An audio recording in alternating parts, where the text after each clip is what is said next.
In this world, everyone has the opportunity to become a god. Anyone can be classified with their divine power into the following categories: divine creatures, demigods, true gods, principal gods, and god kings. When a person comes of age at 18, they awaken in the divine realm and then enter their own main clan. The clans also have different levels, and talented people can enter a clan with greater potential, later evolving into superior gods. Hanwoo is one of those people who awakened to the divine realm, but received only the lowest possible residue level. The story begins in a high school, where a bully is fighting with the protagonist, saying, "How dare he speak that way," and claiming he has never lost before, so he must hand over the divine power.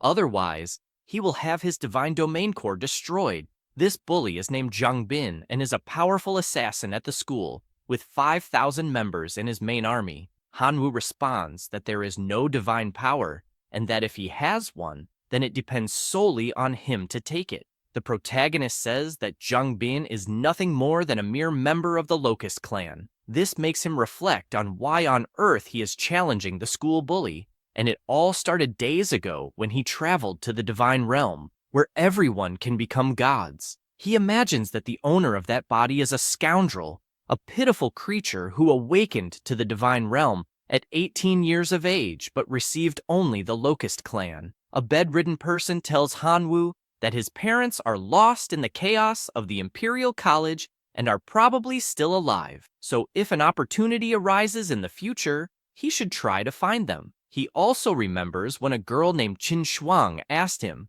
if he was willing to become her slave and provide enough locusts to feed her Thunderbird every day. She would ensure he graduated from high school, so he should think very carefully about it. Meanwhile, the bullies order him to always provide 100 divine powers on Monday at school, and if he doesn't, he will have to deal with the dwarf army invading and killing his entire clan, thus ruining his bright future. All of this makes the protagonist ponder how he could start this game on Hell difficulty, and in this way, if he continues in the Locust clan, he will never be able to enter the best Imperial universities, much less find his missing parents. This makes him think that his top priority right now is to pass the Yellow Knights massacre, but that's not his style. He enters the machine and puts on the accessory, saying that everyone managed to get where they are, so giving up without even trying is pathetic. With this in mind, he decides to connect to the divine domain until a notification appears that the login was successful. He is surprised, as that world is vast. He observes for a moment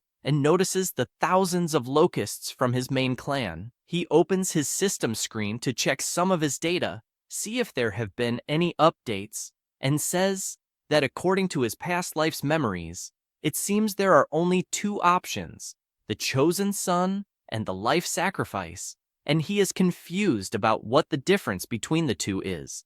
Asking the system what it is about, the chosen son of heavenly selection is one chosen by heaven to bring good luck. For each level raised, an additional ability with unique attributes is obtained. Meanwhile, the life sacrifice can sacrifice his biological life in exchange for products of equal value. The exchange products are generated randomly during the sacrifice process.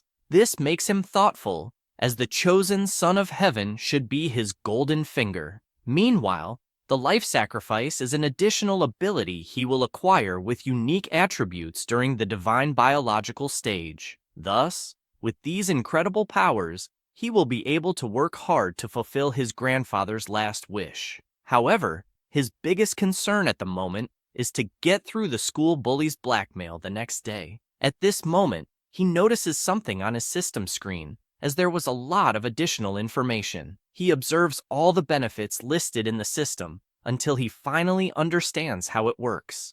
With this in mind, he decides to take a high risk, and if he wins, he wants the system to become his master. But if he loses, it will be a complete waste. The next day arrives, and already at school, Qin Shuang walks up to the protagonist's table, asking if he has thought about becoming her slave, making it clear that she will ensure no one will bully him until he graduates from high school. Hanwoo says his answer is no, leaving her indignant as she doesn't understand why he gave that answer. After all, without her protection, he will be massacred to death by some group of people. He smiles and says that maybe that is the situation. However, although he has no power or influence, he still has his own dignity, and despite understanding that she wants to protect him, he will not accept any of it. She turns around and says he will regret this situation. He takes a deep breath, but then the group of bullies approaches his table, asking if he brought the 100 divine powers they asked for, and if he doesn't deliver soon, he will deeply regret it. The protagonist tells them to stop bothering him, which makes Jungbin furious, as it seems he is crazy to talk like that, and if he doesn't hand over the divine powers now, he will have his domain core destroyed. He responds that he wants to see him try. The bully is surprised, as Hanwoo is tougher that day, and it's hard to understand why. He also looks to the side and notices that Qin Shuang seems not to intervene. The other students start shouting for them to fight in the game. After all, they have never seen what a broken core looks like. One of them also says that the Locust clan is always dropping in level, so it will be easy to eliminate him and make him leave the school. They say that Jungbin's dwarf army can rank among the top 60 in the school, so it will be amazing to see that. The bully takes his card and tells the protagonist that he is looking for death, so later he can't blame him for not giving him a chance. Besides, he says that to deal with trash, he doesn't need to use more than 10 divine points. This is the intrusion card worth 10 divine power points.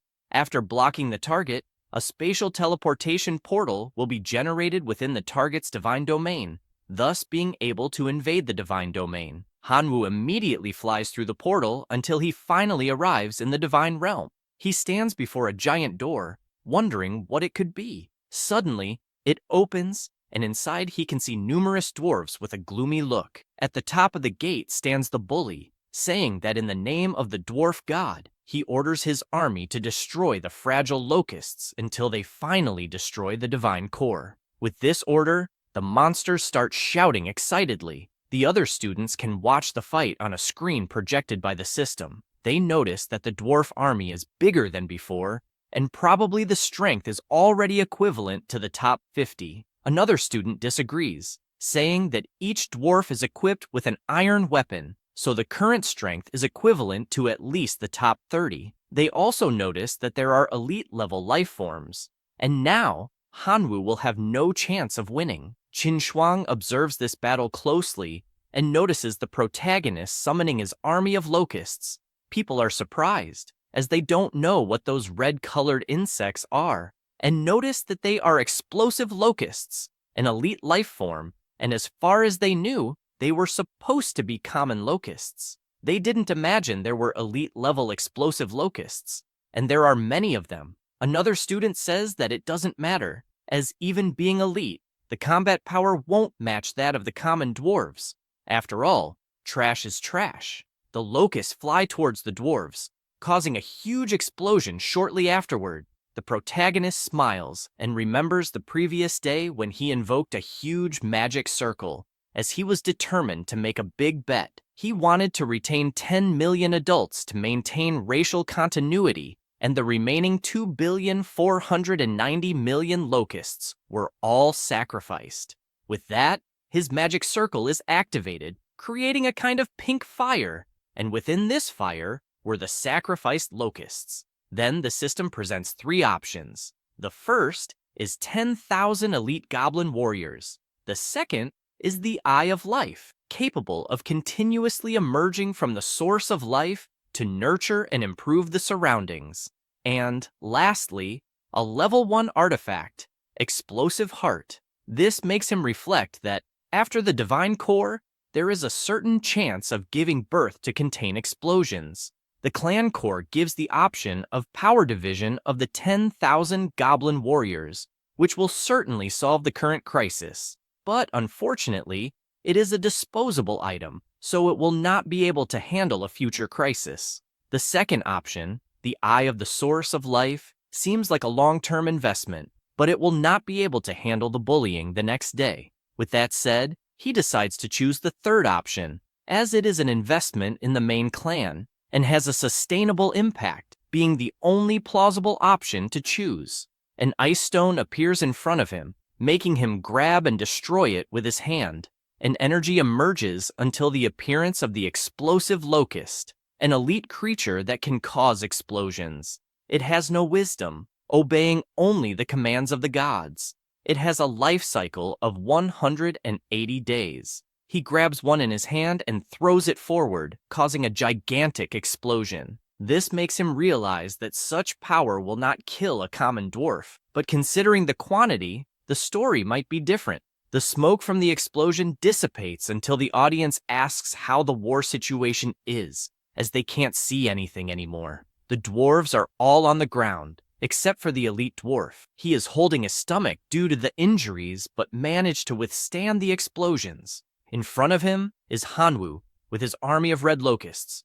Qin Shuang comments that it has become quite interesting now. The protagonist orders his locusts to attack the standing dwarf, but Zheng Bin shouts for the surviving dwarves to return immediately to the divine realm. He laughs and says that it is too late to want to retreat now, and imagines that his entire clan will cross the portal to invade the bully's divine realm. Immediately, all of them fly towards the portal, creating a huge explosion shortly thereafter. Zheng Bin becomes furious, asking to send the locusts away from his realm. However, it is already too late, and the explosions start to finish them off one by one. He says he gives up the fight and therefore asks to remove the locusts from his realm so the dwarves can return. The protagonist smiles and asks if he wouldn't have his core destroyed, as that was the threat he heard earlier. Since that's the case, it's only fair to destroy his core. This makes him even more irritated to the point of saying that his parents will not let this go unpunished, as both are demigods. He smiles again and says he doesn't care about that, and orders the red locusts to attack the core within that realm. Zheng Bin despairs to the point of crying and begs to stop, admitting defeat and even promising never to bully him again in the future, and if there are any other conditions, he will fulfill them. But all he asks is not to destroy his core. He says he doesn't care about any of that and just wants to destroy it for everything he has done so far. At that moment, he hears a voice in his head saying he has done enough and to stop in his name. The voice is from Professor Liu, asking to stop. After all, the fight already has a winner. Zheng Bin begs the professor to help him stop that madman who wants to kill him. However, it is of no use, and the locusts continue to approach the core and start to crack it bit by bit. He becomes increasingly weaker as he asks to be saved. Liu calls the protagonist's attention, asking if he heard what he said about stopping. Hanwoo smiles and decides to ask why a teacher is there. He says he is a class teacher, so it is natural for him to feel everything that happens in that school. The protagonist decides to ask another thing now, since he feels everything that is happening. Why did he never appear when he himself was being beaten by the bully, extorted, and even intimidated? Why didn't he intervene at those times? He gets irritated with the question since Hanwoo doesn't even have demigod parents, so helping him would be like offending Zheng Bin's family. With this in mind, he responds that he will explain this matter as soon as he stops the attacks. He decides to ask one last question, saying that if his own divine realm core were being attacked instead of Zheng Bin's, would he have intervened to help? The teacher remains silent, not knowing what to answer, but Hanwoo asks him not to worry about it, as he already knows the answer. He says this, and his red locusts explode on the class bully's core, making him cry for having his divine realm destroyed. After that, the protagonist asks the teacher to please leave his divine realm. With that, the screen showing the fight is turned off. Zheng Bin lies on the ground, frustrated, saying that it's all over, and now he is nothing but a cripple. The teacher runs to the classroom, calling for Hanwoo. A student responds that he has already gone home, as he didn't appear after the fight. This makes him furious, imagining that he should be expelled for what he did. Meanwhile, inside the protagonist's divine realm, he requests a battle report, and the system reports that, at the moment, there are 18,090 self-destructive locusts and 4,050,643 common locusts. Seeing this, he thinks that he needs to cultivate more self-destructive locusts for the future. In his possession is the fragment of Zheng Bin's divine realm, which he can now use to merge with his own. With this in mind, he activates the ability to merge, emanating enormous energy from the fragment. The system informs the details of the current Divine Realm area and that the level has risen to 2. This evolution makes him happy, as it was not bad and should last at least until graduation. However, something still worries him, as Jungbin threatened him, saying his parents will not let this slide, and that is a problem since both are demigods. To make matters worse, the teacher is on the bully's side, so the school will not protect him, meaning he needs to get stronger as quickly as possible. He decides to sell the iron dwarf hammer he won in the battle, hoping to find someone who wants to trade for good items. He notices that someone quickly appears wanting to accept the trade and offers the item Fire Crystal Lava. This reminds him that this fire crystal can increase the fire resistance of the familiar, as well as enhance explosive power. With this in mind, he decides to accept the trade, as with this item, the self-destructive locusts can evolve again. The fragment begins to overflow with enormous energy, slightly changing the structure of the locusts. They remain elite creatures, but their talents are lava explosion. The reproduction capacity is 20 times higher, and they have a lifespan of 250 days. He grabs one in his hand and throws it forward to test. A stronger explosion than the previous ones occurs in front of him, making him excited, as that explosion level is equivalent to a grenade. Plus, it has a lava splash effect. With this, it will cause enormous area damage. This makes him think that he basically has a bunch of highly explosive grenades. At school, inside the principal's office, Jungbin's father's shouts for explanations can be heard, as his son had his Divine Realm core broken, and now there is no possibility of remodeling it. Dean tries to explain what happened and says that the battle was caused by his son, and there are several records of rule violations, as well as bullying in the classroom. He becomes furious, as his son had the core destroyed, and the school does not want to take responsibility. After all, if this happened, it was the teacher's fault. Jungbin's mother joins the conversation, saying that the student who did this deserves to be punished, and not only that, but he should also be expelled immediately. Hanwoo continues training his locusts, asking to use growth acceleration to regenerate some explosive locusts. At this moment, Principal Dean calls the protagonist, making him worried as the worst is yet to come. He answers the call, and she says that it is Principal Shu and needs to tell him something. She explains that Jungbin's parents went to the school and are asking for him to be punished for what he did, and tells him about the conversation with them.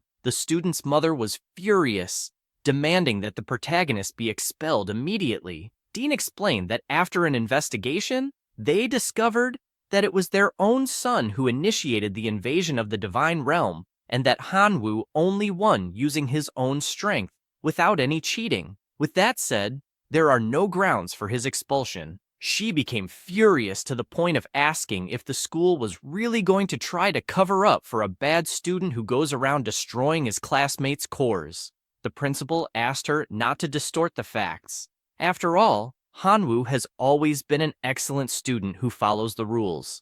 Moreover, the school has plenty of evidence that their son bullied him multiple times. She, already enraged, said she just wanted to know if they were going to expel him or not. Dean apologized, stating that this would not be possible. Jungbin's father began to emanate a tremendous power, saying that he might accept that the school would not punish Hanwoo severely, but as revenge, he would vent his anger, and said that if they refused to agree with what he was about to say, then he would no longer consider the school's reputation. The principal, explaining all this to the protagonist, concluded by saying that Jungbin's father also threatened to send a legion of 1,000 men to invade his divine realm, regardless of the outcome, and informing him of this was the most the school could do to protect him. After all, a legion of 1,000 men from a demigod is enough to be more than an army of 50,000 ordinary students. With that said, she asked if he would be able to handle the situation. He thanked the principal for her help and said he would go to the school the next day to face this challenge. With that, he ended the video call and imagined that he needed to hurry to become stronger, So it was time to launch the second sacrifice. Again, he activated his power, initiating the sacrifice of a few billion more locusts until an enormous volcano erupted due to the presence of such power. The system again presented three options. The first was a level 1 sacred artifact. The second option was a level 1 skill crystal, the fireball. And lastly, the familiar Jianfeng. Reading the options, he thought that having a treasure in exchange for 4,800,000,000 locusts was not bad. He decided to choose the third option. A familiar appeared in front of him. Its name was Jianfeng, and it was a swordsman. In addition to possessing numerous skills, it had 500,000 faith power and a lifespan of 800 years, currently being 150 years old. The familiar called its master by the name of God and said it needed a sword. The protagonist replied that this would not be a problem, accessing his system to the equipment option for deities. Meanwhile, he pondered that in recent days he had cultivated many locusts until his faith power reached 100 million. Therefore, he currently had 54 divine power points. The equipment was divided into 4 levels: common equipment, faith equipment, divine power equipment, and finally, deity equipment, each requiring a greater prerequisite to use. With this in mind, he decided to buy the Great Storm Sword, handing it to his familiar. He made the first test, delivering a blow to the ground that made several cuts in the air, but told his god that he still needed 3 more identical weapons to fully unleash his potential. This left Hanwoo stunned, as he needed 3 more of those swords, and just one cost 150 divine power points, which were not easy to obtain. Knowing this, and what is to come, with a battle likely involving 1,000 men of a demigod, the MC cannot afford to be careless, checking what else he can find in his system. At this moment, in the divine kingdom of Qinshuang, she is focused, channeling energy, while several electric birds gather around her, always keeping her eyes closed. All she can imagine is when she was younger and was drowning. Hanwoo ran without thinking twice and pulled her out of the water, giving her mouth-to-mouth resuscitation to save her. She opens her eyes at this moment, and remembering all of this makes her extremely embarrassed, saying that the MC is annoying and deserves to be squeezed to death, adding that she has a grandfather who is a true god and 23 demigod relatives, so she didn't need protection. At this moment, her system rings. It's a call from Hanwoo. She answers, already asking if he has changed his mind about being an obedient slave. He responds that he hasn't since, at the moment he just wants to borrow her divine power. She asks what he has that's special to offer in return. After all, the familiars he showed in the fight are trash, and he shouldn't think he's someone just because he defeated Jungbin, making it clear that she found the explosive grasshoppers to be worthless trash. After all these insults, the MC simply apologizes for the inconvenience and ends the call. She panics because she has no idea why she said all that since the words just jumped out of her mouth, and, dying of fear that there was a misunderstanding, she decides to call him back. Hanwoo answers, asking if there are more insults she wants to say. Embarrassed, she just asks how much he wants from her and requests the account number. After getting this help from her friend, he provides more swords for his familiar, saying that he risked everything buying these countless swords, so he hopes, from the bottom of his heart, that it's worth it. The next day, in the classroom, voices of students could be heard saying that the MC is crazy to show up there and apparently isn't afraid of the 1,000-man army of the demigod. Another one wants to see if he'll stay so calm after his core is violated. Hanwoo observes everyone talking about this, and, apparently, they all already know what's going to happen and are clearly hoping it all goes wrong. At this moment, Qin Shuang enters the room, saying that now it makes sense why he called the day before, since it's to compete against a demigod. But she advises him to give up on this effort because even a legion of 1,000 men from a demigod is enough to ensure he can't do anything. He smiles and says that, in any case, he has no other choice. She responds that he does have a choice. He just needs to become her slave. After all, Her family has a true god and 23 demigods, so she could easily talk to Jungbin's parents to stop this. He turns around, thanking her for the offer but declining, going to prepare to face the demigod's 1,000-man legion. A person, watching from afar, becomes furious at how Qin Shuang treats the MC so well, and all they wish for at the moment is for him to die. At this moment, a teacher opens the classroom door with Jungbin's parents and points forward, showing who this Hanwoo is. Mrs. Du immediately becomes furious, calling him a bastard for destroying her son's core. John Lin asks her to calm down because they can't break the school's rules. The teacher asks Hanwoo to come to the front since they can't waste the precious time of the Zhang family, but he smiles, saying he wants to wait for the principal to have a witness. Leitian says that such a small matter isn't worthy of the principal's witness, and that he himself is enough to witness what will happen, and asks him to comply quickly, or else things will get complicated. At this moment, Principal Shumei enters the room, asking the teacher who he is being disrespectful to in this way. He asks her not to worry, since he is dealing with a small matter and taking the opportunity to discipline his students. She reminds him not to forget that he is a teacher at a respected school and not a guard dog for a demigod, making that very clear. The students' parents are satisfied with the principal's presence and ask if they can begin. She asks Hanwoo if he's ready, and he, full of confidence, replies that he is. Janlin wastes no time and plays his invasion card. The MC also begins his journey to the kingdom, immediately encountering several gazes directed at him. These are the gazes of fierce wolves. A student watching on the big screen notices that the wolf cavalry, led by a cavalry captain, has power beyond the ordinary. Another boy responds that this wolf cavalry is a combination of green orcs and dire wolves, and they also have a combination of high-level equipment, meaning that Hanwoo is finished.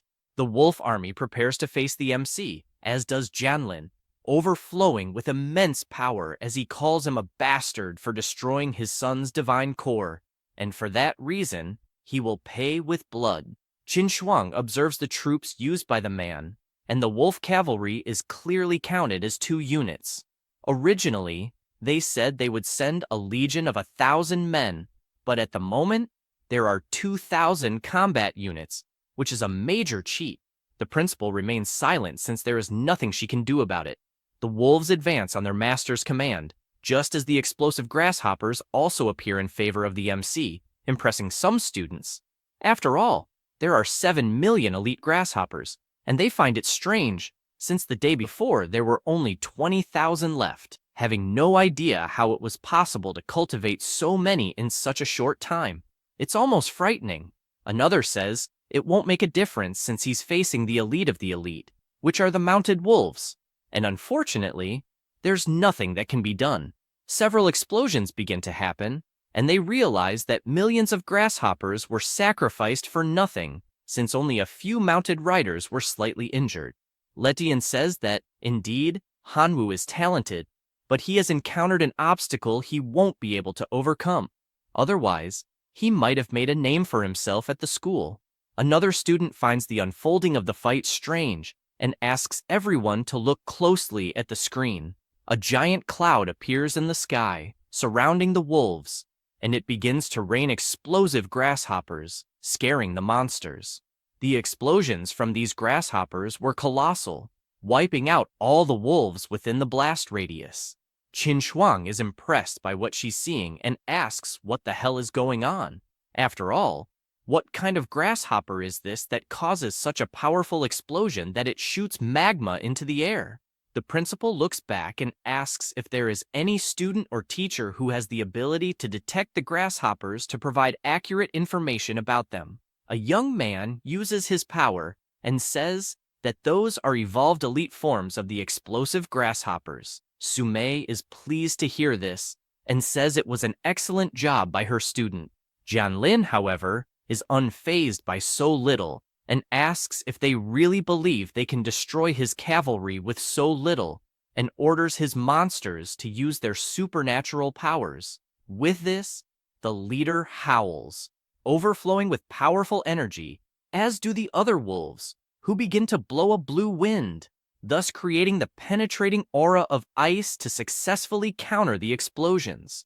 A student says that in the end, a demigod is a demigod, and logically wouldn't be defeated with so little, even admitting that the elite forms of the explosive grasshoppers are truly powerful, and says it's a shame that only 500,000 grasshoppers remain, and to make matters worse, they are all exhausted.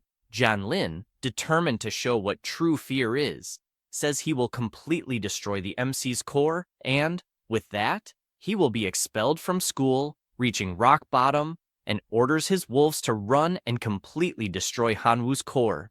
The principal turns around, saying that unfortunately, it's over. However, someone in the room asks what that divine form in the MC's core is. This catches Qin Shuang's attention, and she looks to see what it is.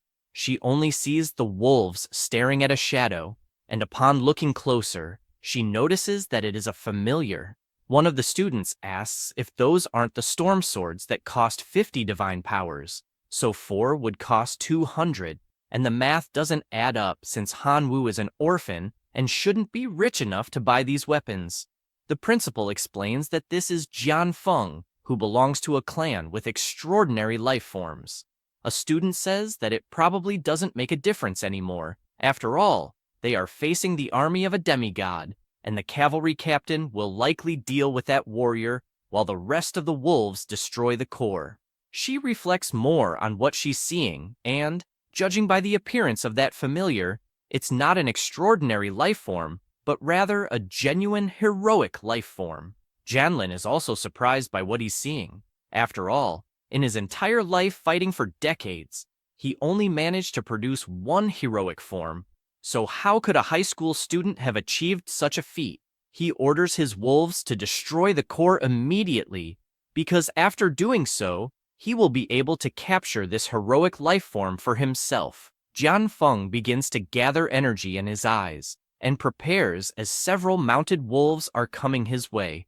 However, they are all repelled with his level 3 ability, Storm Cuts, and he also launches others into the air, using his level 1 ability, Whirlwind. A monster uses its freezing breath, and with that, it manages to freeze the familiar's feet. The wolves take the opportunity to attack, but he simply raises his 4 swords and activates his Iron Cut ability, creating an energy circle in the air that becomes increasingly powerful until it activates, causing a massive hole in the area and destroying everything around. The students are surprised because they didn't imagine a familiar could have so much power.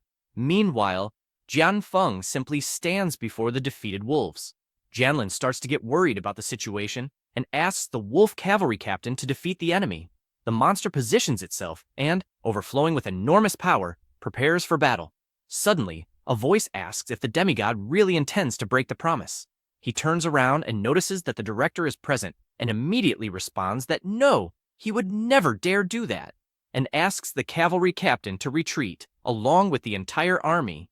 The director looks at the MC, and immediately, Jian Feng steps in front, leaving him surprised to see this scene. After all this confusion, still at school, the principal says that Hanwoo did a good job, but he can't relax just because he has a heroic life form, as despite being powerful, they are not invincible. He hears this and says that he has a request to make. She asks what it would be. He says that he would like to change classes, leaving the teacher surprised by this, apologizing to him for not paying much attention, but promising to teach well from now on, and also receiving a significant amount of resources for daily practice. So he asks for a chance to correct these mistakes.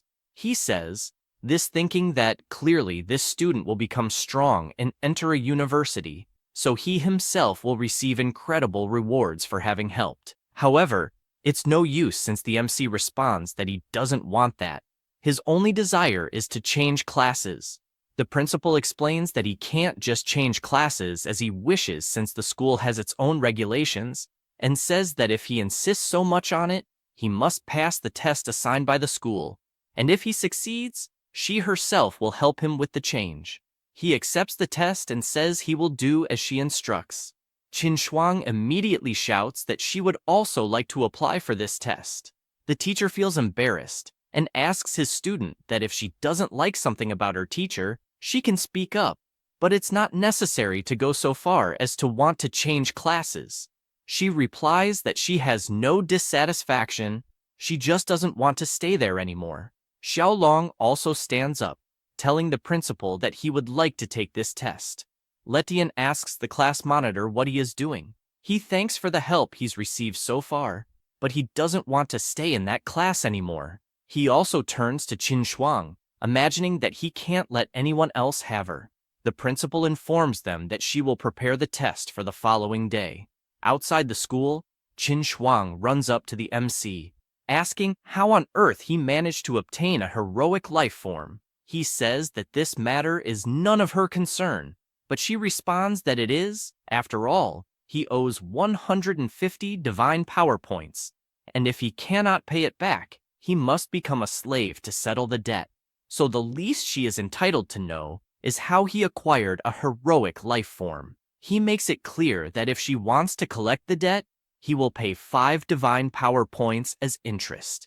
But if she wants to know about the heroic life form, unfortunately, she will remain in the dark. He says this and teleports away, leaving her furious. Inside his divine kingdom, the MC consults his troops and notes that he has 1 billion common grasshoppers, 1 million explosive grasshoppers, and 30,000 detonating grasshoppers, feeling a bit concerned if this will be enough for the class change test. At that moment, Jianfeng appears, informing him that the wolf cavalry is hiding inside the mines, and asks if he should destroy them immediately. This makes him think that indeed, many wolves escaped, and that this army inside his divine kingdom could be a problem, but killing them directly would be a great waste. With this in mind, he orders his familiar to capture the cavalry and ensure they are kept alive. 2 hours pass, and he returns with all the wolves tied up. The system asks if he would like to sacrifice 1 billion grasshoppers and 24 wolf cavalry units. He selects yes and activates his sacrifice ability. This sacrifice grants him a wick, a furnace artifact, and 3 watchtowers. He notices that the wick is indeed good, but how on earth would the grasshoppers handle it?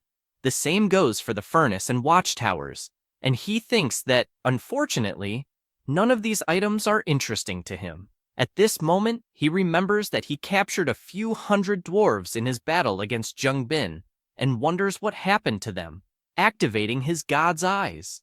The dwarves are currently working and notice their master's eye watching them, causing them to thank their god for the wonderful life he has granted them. He realizes that after capturing the dwarves, he ordered them to mine, and definitely, mining and equipment crafting are the dwarves' talents, while the fool, Zheng Bin, forced them to fight. Knowing this, he imagines they have the talent to craft equipment and, without a doubt, will be very useful in the furnace. He sends them there and asks them to forge the best equipment possible. The dwarves are surprised, as the gods have sent a divine gift. Meanwhile, the teachers are gathered. Li Tian explains that everyone is already aware of the class change test that 3 students will take, and that the school has given authority for everyone to create something. One teacher says he has nothing to say except thank you, as they are giving away 3 of the best students as a gift. He says he doesn't care about the tests for 2 of the students, but demands that Hanwu's test be raised to the maximum level since he hates a student who doesn't respect the teachers, and asks all his colleagues to please make this happen. The teachers agree to help, while Li Tian is just furious about being reprimanded by the principal, in addition to having his semester salary cut. The next day, already in the classroom, the teacher presents the 3 envelopes containing each student's test. Xiaolong and Qin Shuang take their envelopes, as does the MC, who is surprised to read that his evaluation test is at level 10, requiring him to defend against 10,000 foreign invaders. The principal asks the teacher if he would like to reconsider Hanwu's absurd test, but he responds that this was a decision made by all the teachers together. The MC asks the principal not to worry, as Letian is eager to see his abilities in action. This irritates him, prompting him to say that he should not regret it later. Qin Shuang once again asks him to become her slave, and if he does, she will ensure that absolutely no one at that school dares to intimidate him again. He thanks her for the kindness and says they will see each other after the test. She replies that it's fine, calling him ungrateful. Meanwhile, Xiaolong is eager to see the MC make a fool of himself in this test. The test begins with thousands of goblins appearing in front of him. The people watching on the big screen comment that they heard Hanwu's test is the hardest of the three and say it's well-deserved for having offended Professor Liu. The MC is not pleased, considering that Letian can't even be called a man for putting so many fire-resistant goblins against him. The professor, on the other hand, claims this is for his student to learn a lesson, as 10,000 red goblins should be more than enough to destroy the divine kingdom, and he makes it clear to other students that there is no hatred between teachers and students, and that after this small test, Hanwu will certainly understand the good intentions behind the teachers. Meanwhile, the principal is rooting for him. The MC begins his attack, sending his legion of grasshoppers into battle, but the goblins simply summon their fireballs and launch them, exploding all the grasshoppers. The MC already anticipated that mere common grasshoppers would not inflict any damage and decides to use his explosive grasshoppers for the attack, scaring the red goblins. Then, numerous explosions occur, eliminating 400 goblins at once. Qinshuang and Xiaolong return from their tests, and she runs to the principal, asking how the MC is doing. Shumei says the situation is not very good, as grasshoppers are inferior creatures, and even if well cultivated, they still wouldn't reach the top. Hanwu, seemingly calm, continues to send more and more explosive grasshoppers, eliminating another 3,000 red goblins at once, while the rest desperately try to reach the crystal to destroy it. A student comments that, unfortunately, it's over this time. After all, he may have a heroic life form, but there's nothing he can do against 6,500 red goblins. Qin Shuang also laments, as an insane army like that will destroy her classmates' core. The principal immediately contacts the MC, asking that if he can't hold out, he should just admit defeat, as there's no shame in it, and with time, he can rise again. He makes it clear that he's already decided to change classes and will attempt it until his last breath, adding that he hasn't lost yet. He says this while his familiar delivers numerous blows to the approaching goblins, finishing them off one by one. The goblins become enraged, using their roars and launching their fireballs, causing countless explosions on the ground where Jian Feng was, making them believe it's unfortunately over, as the familiar must have suffered serious damage in these attacks.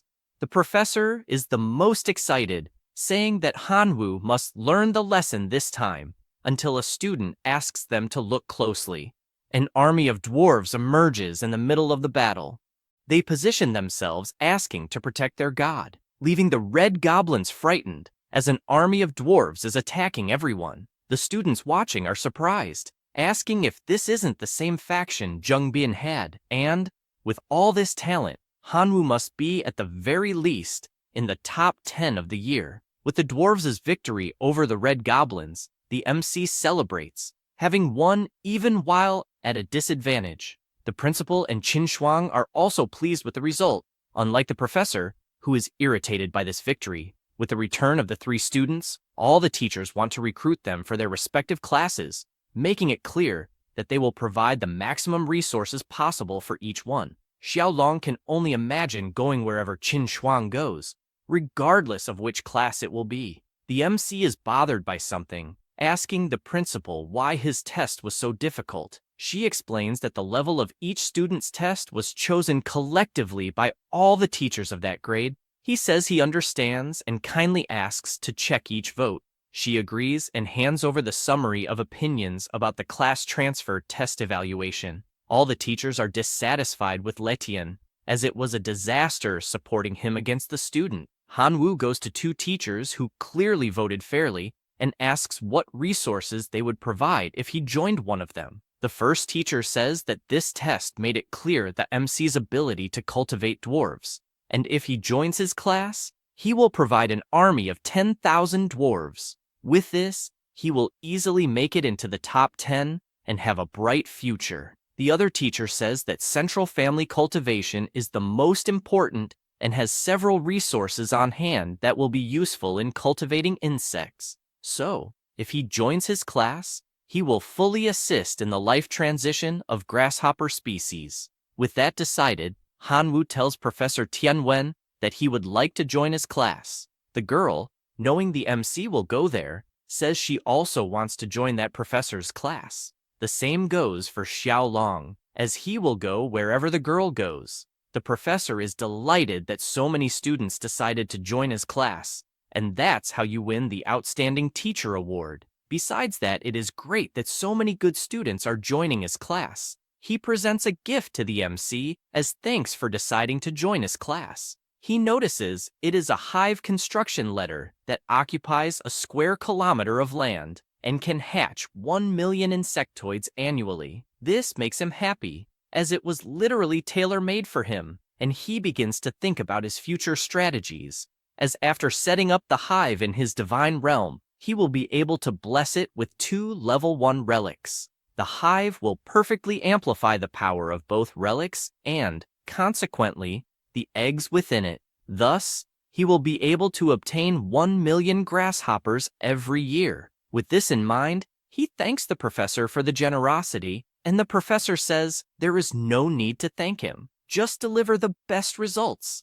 and that will be a reward in itself. The principal calls everyone's attention, saying that the test of the day is a simple test, so there's no need to take it so seriously, but that in 7 days, the exam will cover the entire school, as it will determine the allocation of resources among classes in the future. After that, within the MC's divine realm, he checks his situation and currently has 2 million grasshoppers, 5,000 self-destructing grasshoppers, 300 explosive grasshoppers, 52 dwarves, and Jianfeng, which is a heroic life form. He worries when analyzing his situation, as with this level of strength, participating in the exam that will cover 7 days will probably result in the worst score among all students, and he definitely needs to find a way to increase the number of grasshoppers as well as strengthen the ones he already has. He also notes that the name of the dwarves is different, now being Redforge dwarves, and flies off as he wants to see with his own eyes what this means. Upon arriving where they are gathered, he notices that the dwarves are indeed different, now being an elite creature with various talents and extremely higher power. This makes him think how great it would be if they were from his main family, as he can only use growth acceleration more frequently with his main family. After that, 4 days pass, and with 7.3 billion grasshoppers currently, he hopes to get something good this time. Activating his life sacrifice ability on all the grasshoppers, he wonders what he will gain this time. The system gives the first option, saying, Sacred Item Level 2, Law of Gluttony. Once charged in the Divine Realm Core, the main race gains the ability to eat voraciously. If the total energy of the consumed food exceeds its own energy by 1,000 times, it can complete its own evolution. The second option says, Hero Model. Giving this to an extraordinary life form can help it be promoted to a heroic life form. And finally, the third option will give a bit of divinity. The MC is pleased as these are definitely all good options, making it hard to choose any, and he thinks about the 3 options. The first option could transform various grasshoppers into elite life forms, but he may not be able to afford it. The second could make a life form evolve to the heroic version, and the third option would give him power equivalent to 100 billion faith, something like winning the lottery. After much thought, he decides to choose the first option. 3 days pass, and Hanwoo is unsure if what is in front of him is a gigantic grasshopper or a gigantic lizard, declaring that it will be the explosive plus grasshopper. Later, at school, Jin Shuang goes to him asking if he has considered becoming their slave. as he has no support or resources, making it impossible to stand out among the various demigods, and says she really thinks his grasshoppers are strong, but in the end, they are not a big deal. She also says she thinks the dwarves are cool, but that they are not part of the main family. The MC thanks her for her kindness and says he will find out all of this only after the exam. She does not like this at all and comments that he is driving her crazy. Xiaolong just watches from his desk, wishing that the MC would disappear completely from Qin Shuang's sight. The professor explains the importance of this exam for the future in terms of resource distribution and asks everyone to give their best, making it clear that he has several sacred relics, domain lands, core fragments, among other resources, available if needed. He also emphasizes the importance of reading the rules of this exam carefully. The first stage is the elimination system. Next comes the ranking system, where everyone will receive an evaluation of the same difficulty. Those who fail will be directly eliminated from the school. The MC notes that being expelled from the school upon elimination is very harsh, but the rewards must be excellent. The top 100 will receive a divine territory. The top 50 will receive a level 1 sacred relic. The top 30 will receive a creation card. The top 20 will receive a first-grade building. The top 10 will receive a divine weapon of the student's choice. The top 5 will receive a transcendent seed that can accelerate an elite life form. The top 3 will have their divine core evolved, and the first place will win a point of divinity. Reading all this excites him, as he will fight until the end for these rewards. With all these explanations, the professor says the general exam is starting, warning that the first round of the general exam elimination test will begin soon, so everyone should prepare. The MC begins to head toward his divine realm until he teleports completely, asking all his family members to prepare for battle. He notices his enemies approaching and realizes they are flesh and blood puppets, definitely an ordinary life form, with elite level combat power, as well as extremely thick and resistant skin, but fortunately, they are slow. With that, he orders 50,000 grasshoppers to explode in magma form, causing several explosions among the monsters, which only roar in response. He gets excited, as the smell of roasted meat is strong, and wonders if he could feed his grasshoppers with those monsters, asking the red goblin dwarves to recover the bodies from the battle. After a while, he notices that there are great supplements there and is confused if this isn't a test. As if it continues like this, the upcoming exams will be intense. The teachers watch on the big screen, lamenting that another student they were optimistic about has been eliminated. Tianwen says that 20 of the eliminated students were from his class, reducing it to a third. Another professor says that his situation is worse, as half of his students were eliminated, and questions if the level isn't too high. The principal explains that she had the 3 vice principals compete for positions with the Demon Abyss civilization at the forefront, so there must be a reason for choosing the flesh demon puppet as an invader, and since they are demigods, it isn't interesting to speculate. Tianwen is excited as his student turned everyone's nightmare into food for himself, and asks if there are still any relatives who can resist the toxins in the meat and blood of those demons. Another professor is curious about this, as if the grasshoppers can ignore the toxins of the demonic puppets. It is a great discovery worthy of research. Li Tian responds that it is just luck, as in terms of strength, those grasshoppers are trash. Tianwen makes it clear that luck is also part of strength, and definitely those grasshoppers have been well cultivated, so they are not weak, stating that, despite being an extraordinary life form, it still crossed the threshold of extraordinary life forms. Li Tian asks if these extraordinary life forms are not, in the end, just grasshoppers. After all, their combat power is generally equal to that of goblins, which are common life forms, and even worse than them in other aspects. The professor makes it clear that his colleague is being one-sided, as he is comparing the deficiencies of the grasshoppers with the advantages of another race. For example, grasshoppers can expand their population 100 or 1,000 times a year, Asking if goblins can do the same, he says he will not discuss useless things and only wants to see the results, proposing a bet that, in the end, Liumo's score will be higher than Hanwoo's. Tianwen responds that the MC will definitely have the best scores. Letian says that all the teachers are there as witnesses, and the result will cost the loser 5 points of divinity. He says this thinking the bet is already won. After all, Liumo is his nephew, and definitely, Tianwen will not provide the same resources. On the big screen, it is possible to see that after the eliminations, 430 candidates were approved, and the number of students selected for the exam is 300.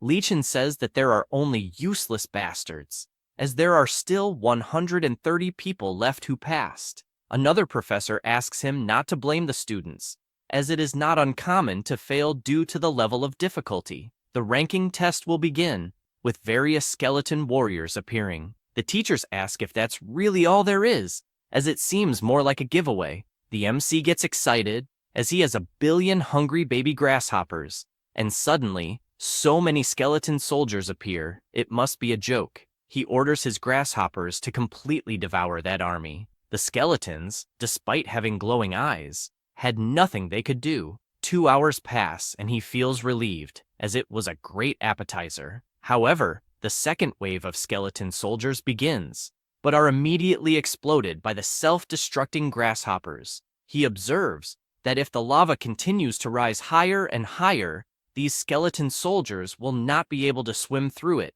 increasing the temperature more and more. With this in mind, he asks the red goblin dwarves to pour out the melted lava from the great furnace. They immediately obey, killing all the skeleton soldiers as they come out of the portal. One of the professors is surprised, as Hanwoo is definitely coming up with great ideas. Tianwen says that it is obvious after all, he is in the best possible class. Li Tian is not intimidated, as the MC has just reached the 7th wave, but Liumo is also at this level. At this moment, in Liumo's divine realm, he is positioned with his arrow towers, lightning towers, fire towers, among various other things, imagining that this student must really come from a rich family. The professor is excited, as he invested many resources in his nephew to ensure that he will be in first place this year, until he hears another professor asking to see Qin Shuang's divine realm. Observing her realm, he notes that there are 100 lightning towers, as well as 300,000 elite thunder natural life forms, and 100 giant ancestral trees. This impresses everyone, as her family is truly powerful. Even many demigods do not have as many trump cards as she does, and there are even rumors that the girl is among the top 3 in the series. Li Tian is furious, as he knows all this is because of Hanwoo, and says that the boy will pay dearly for this. After all this, the 10th wave ends, leaving only 18 candidates, and he announces that the 11th wave will begin soon, making it clear that the level of difficulty will increase drastically. A shadow emerges from a red portal, leaving everyone in disbelief that this is a heroic life form. The monster in question is the bone collector of the skeleton race, and it is indeed a heroic life form. It continues walking, and as it passes by, all the bones on the ground begin to tremble, while a pink aura surrounds it. It raises its staff and creates a completely gigantic skeleton being. The bone collector raises its hand, asking its new creation to attack with all its might. The enormous skeleton attacks, saying it only wants to kill, and stomps on the ground, causing a huge explosion, leaving the professors surprised, as only 3 minutes have passed, but 8 students have already given up due to the excessive difficulty. Letian is annoyed, asking why the giant skeleton is so small in Hanwoo's divine realm, and starts accusing him of cheating. Indeed, the skeleton generated in this realm was quite insignificant, even trembling with fear. Tianwen explains that the reason is simple. The bone fragments in the MC's divine realm were burned to ashes by the lava, so the bone collector did not have enough resources to create such a large being, leaving only the bone collector, who is disintegrated by the iron-cutting style of the familiar Jianfeng. The MC begins to yawn, insinuating that it is too easy as he has just passed the 11th invasion wave. The professor does not accept this result and accuses him again of cheating, insinuating that the student should already know what the tests would be.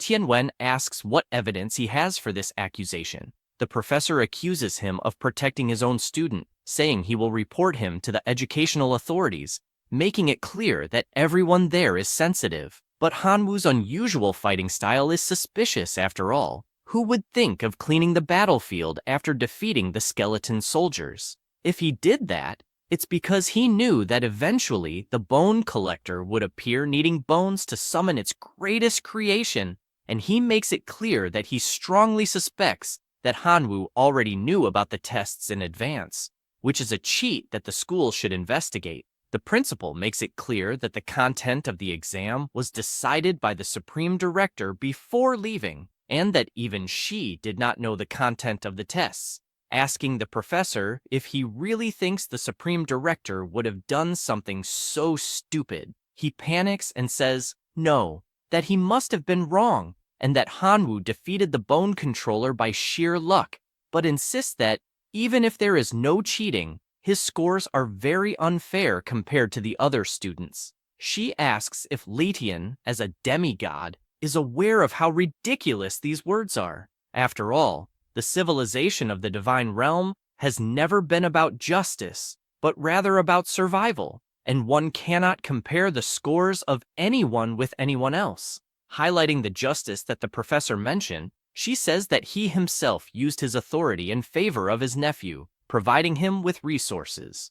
Knowing this makes Tianwen angry, as it seems the professor is favoring his own nephew with a colossal amount of resources. And now, it makes sense why the bet was made, though it's a shot in the foot, since the MC passed the wave while his nephew is facing great difficulties. In the divine realm of Liumo, he notes that he is facing a colossal challenge, as his army has been defeated, and says that he gives up on the test. Tianwen informs that the results of the exam are out, as Hanwoo has passed and his nephew has failed, asking if he will pay the 5 divinity points, reminding him that the other professors are witnesses. He hands over his card, making it clear that he will eventually recover the points he lost. An hour passes, and now there are 3 people left to face the 13th wave: Hanwoo, Qin Shuang, and Huang Fei. The professors are eager to see who will take first place among the 3. In Huang Fei's divine realm, he gives up on the 14th invasion,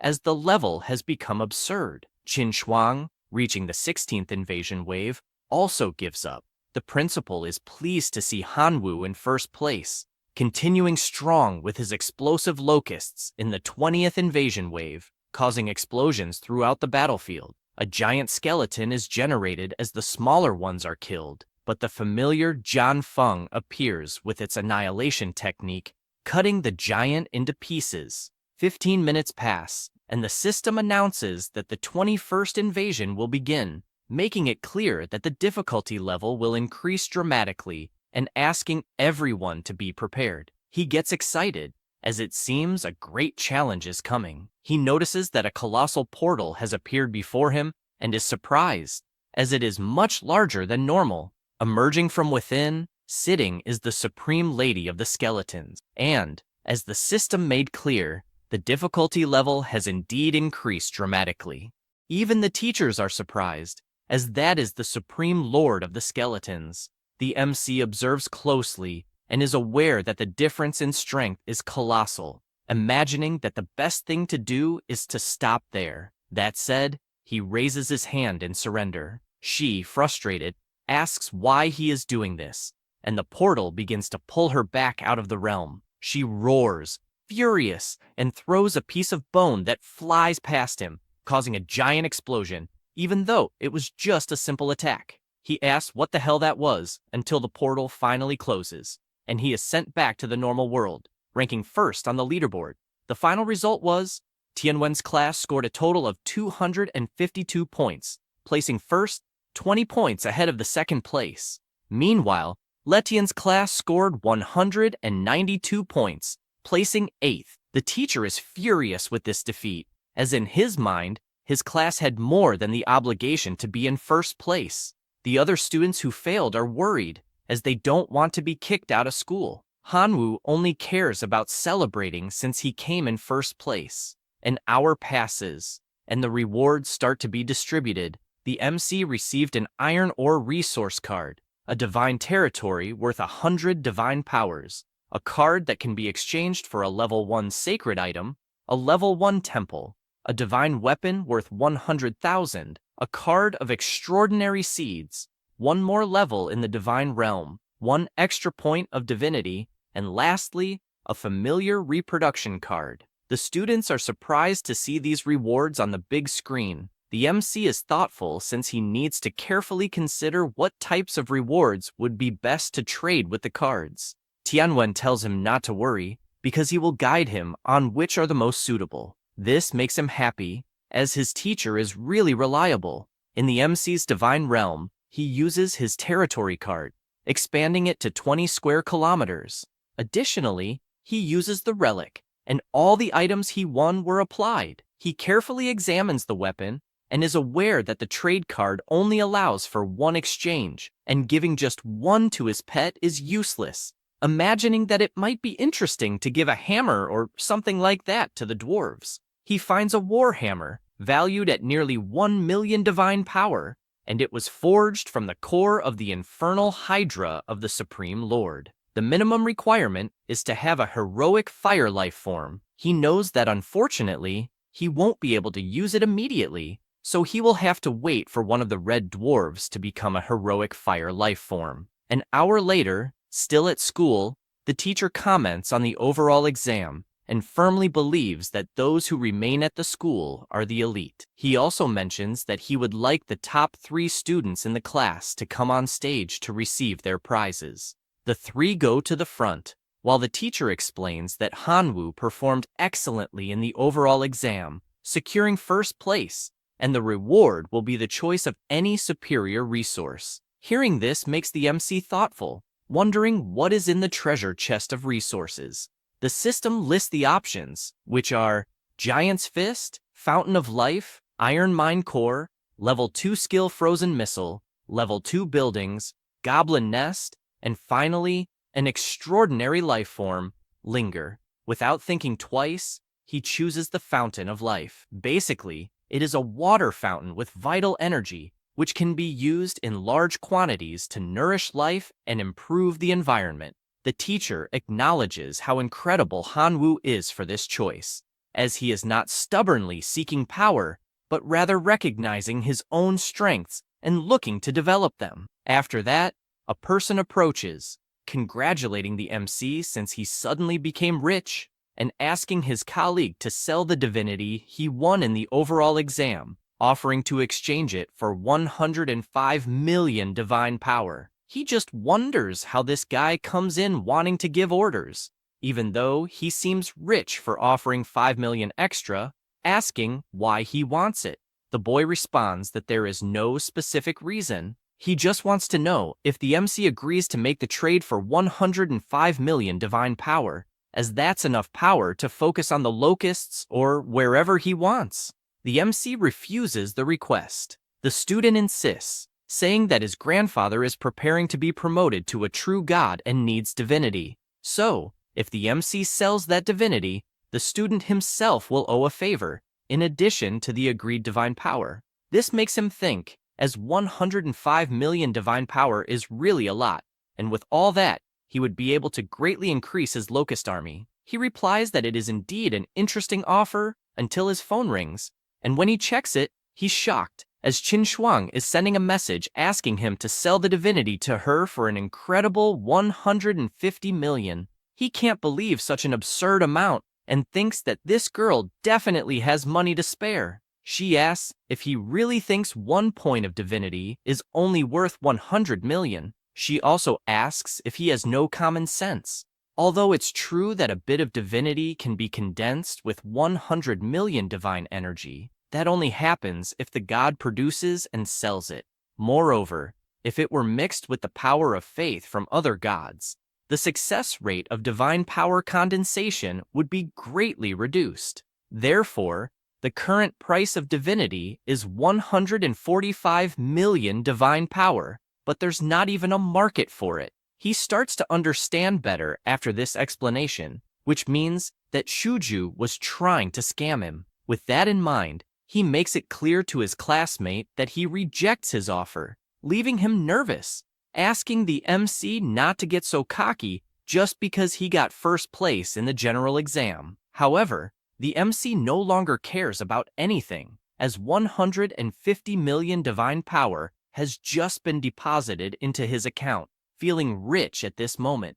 After that, in his realm, he directs that the level 1 temple should be built near the Red Goblin site, and it is built right away. As for the fountain, he imagines it should be constructed near the desert, as with the temple, that land will become fertile soon. After that, he goes to the Red Goblins and gives them the new artifact, the Infernal Warhammer. They are amazed and thank him for everything their god has provided so far. Hanwoo takes the seed of supremacy in his hand and gives it to them, saying that from now on, that Red Goblin will be known as the Hammer of God, placing trust in him that he will become a hero soon, to the point of lifting the infernal hammer. He is moved by such honor and bids farewell to the MC, praising his god. While flying, the MC is looking at a crystal that the teacher asked him to choose, but he is not sure what it's for. He barely thinks about it when he gets a call from Tianwen, who, when answering, asks if he'd like to see him or something like that.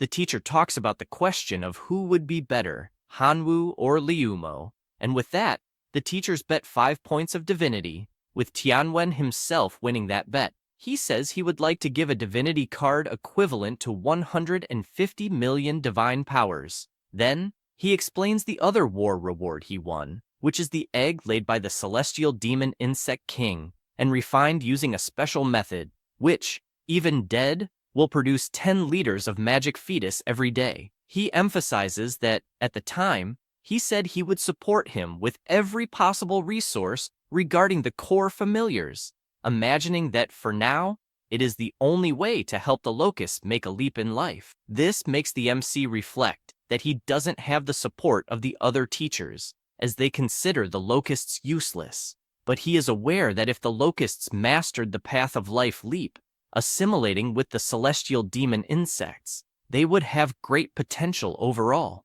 The teacher asks him to choose any of those rewards, as it's part of the bet he won. Without thinking twice, he replies that he wants the magic fetus egg. Tianwen points out that the combination of the celestial demon insect with the poison attribute is high, and it can carry the poisonous mist account of the level 1 sacred item, and with that, the result will be absolutely satisfying. He thanks him for all the information, saying that he will meet the expectations. Additionally, he asks if there is any way to provide a large amount of meat, regardless of quality, since the meat at the shopping centers is quite expensive. He suggests not feeding the locusts with meat and also not buying from shopping centers, as the cost is high and the benefit is low. He mentions that recently, the director has been invading the demon abyss, and there should be plenty of blood and flesh puppet corpses there, suggesting he inquire about it. The MC thanks him for the recommendation and ends the call.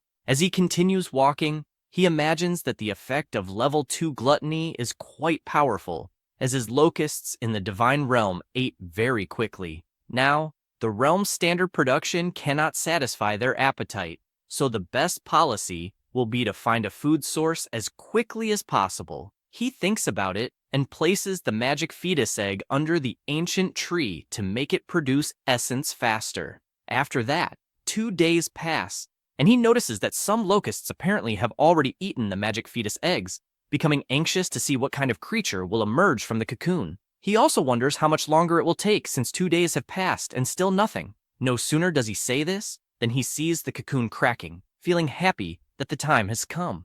A new familiar emerges in front of him. It is the celestial demon insect. It's an ordinary creature. Its talent is cruelty, and its level of faith is fanatical. Hanwoo is pleased, as even though it is still in the common phase, it is 100 times stronger than the locusts. He also noticed that there is no information on the creation, probably because every demon insect must be assimilated by the magic element. By using a few magic drops, he notices that his familiar grows twice as large. Additionally, the law of gluttony also works on this familiar, and it doesn't take long for it to be promoted to an elite life form. With that said, he uses his sacred poisonous mist item, completely changing the form of his new pet. Now, it has become an elite life form, the poisonous mist insect. In another location, the Supreme Director wonders how this could have happened. He is in a place with thousands of skeletons everywhere, wondering what to do with so many broken bones. And even though the corpses are sealed in the card, if the divine power in the card runs out, the corpses will explode again. Suddenly, he receives a call from Tianwen. The professor says he's calling hastily just to ask if he'd like to provide the body of the demon puppet of flesh and blood, as he has a student who would like to buy it. The director asks what a student wants with demon puppets. He responds that they will be used to feed his main familiars, as they are locusts and could eat these flesh puppets with ease, just like they did in the elimination test. The director asks if this particular student isn't the genius who fought a demigod a few days ago, surprised that a small locust could be so useful, and adds that it's a pity that location isn't suitable for the locust's life, as they could introduce a large group of them to eat the flesh of these puppets and save a lot of divine power. He says this and pulls out a card, stating that it contains 1 million flesh and blood puppets, asking him to give it to the student. A day passes, and the professor calls again, saying that the student ran out of meat and asked if there would be a permanent supply. The director can't believe that he used it all in one day, and, to make matters worse, wants a permanent supply. He asks for a moment to think of something. After coming to a conclusion, he says that there are indeed enough corpses, but it's not something he can provide for free. He makes the proposal to sell 100 demon puppets for 10,000 divine powers. 5 minutes later, the professor returns the call with the MC's response, saying that he agreed to the terms and wants to start by paying 1 million in exchange for the meat. A few days later, Hanwoo is ready with his most powerful army, once again using his sacrifice ability. The options in exchange for this sacrifice are: Option 1, Giant Warriors, which are an extraordinary life form; Option 2, Level 3 Skill Crystal; and Option 3, Decomposition System, which breaks down matter and extracts pure energy. He considers all the options, taking into account the 12 billion elite life forms he used in the sacrifice. He thinks about the giants, as they are quite intelligent and their power is overwhelming, and just one of them could be sold for 10 million. However, he is also interested in Option 2, as the Level 3 poison explosion combined with the celestial demon insects, the poisonous mist, and the relic would be a perfect combination. Yet, he knows that his current divine core is at Level 3 and has no open slot to carry this new skill. After analyzing everything, he decides to choose Option 3, as it's said that energy crystals are the food of magical familiars, and they are quite expensive. Upon choosing this option, a huge machine appears in front of him. He decides to start by experimenting with a bit of iron ore. 5 hours later, the result is 3 iron crystals. He takes one in his hand to analyze, and knows that an iron crystal can be used as food for some special races, in addition to being useful for forging weapons. And each one is worth 5 points of divine power. He will definitely be able to make a great fortune in the long run. Suddenly, a voice echoes in his head, saying they were attacked by the undead during mining, injuring 3 companions.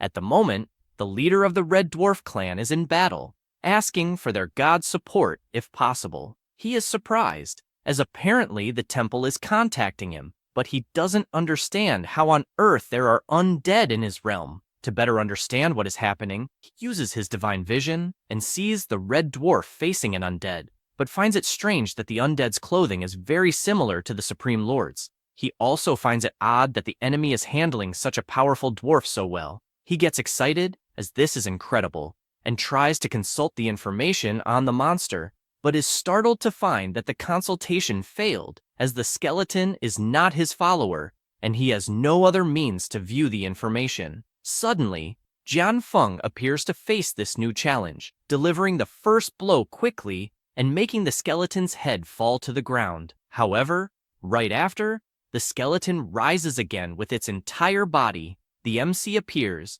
trying to make the skeleton submit to him, but his hologram is attacked. He comments that this monster is really naive, as if the divine realm remains intact. His divine form will last forever as well. He orders his familiars to put pressure on these skeletons until they submit. 3 days later, all the undead are on their knees, finally surrendered. Hanwoo decides to check if this time he can access the information on these monsters, and now he succeeds. This is a weak undead lord from the skeleton clan. Its talent is crystal bones, and its faith power is 1 million per day. The next day at school, the teacher asks if everyone is ready for the new challenge, warning that the next test will really increase the gap between everyone, directly impacting the acceptance into the future colleges they will enter. The MC already imagines that his grandfather's last wish was for his grandson to enter the Imperial College to search for his missing parents,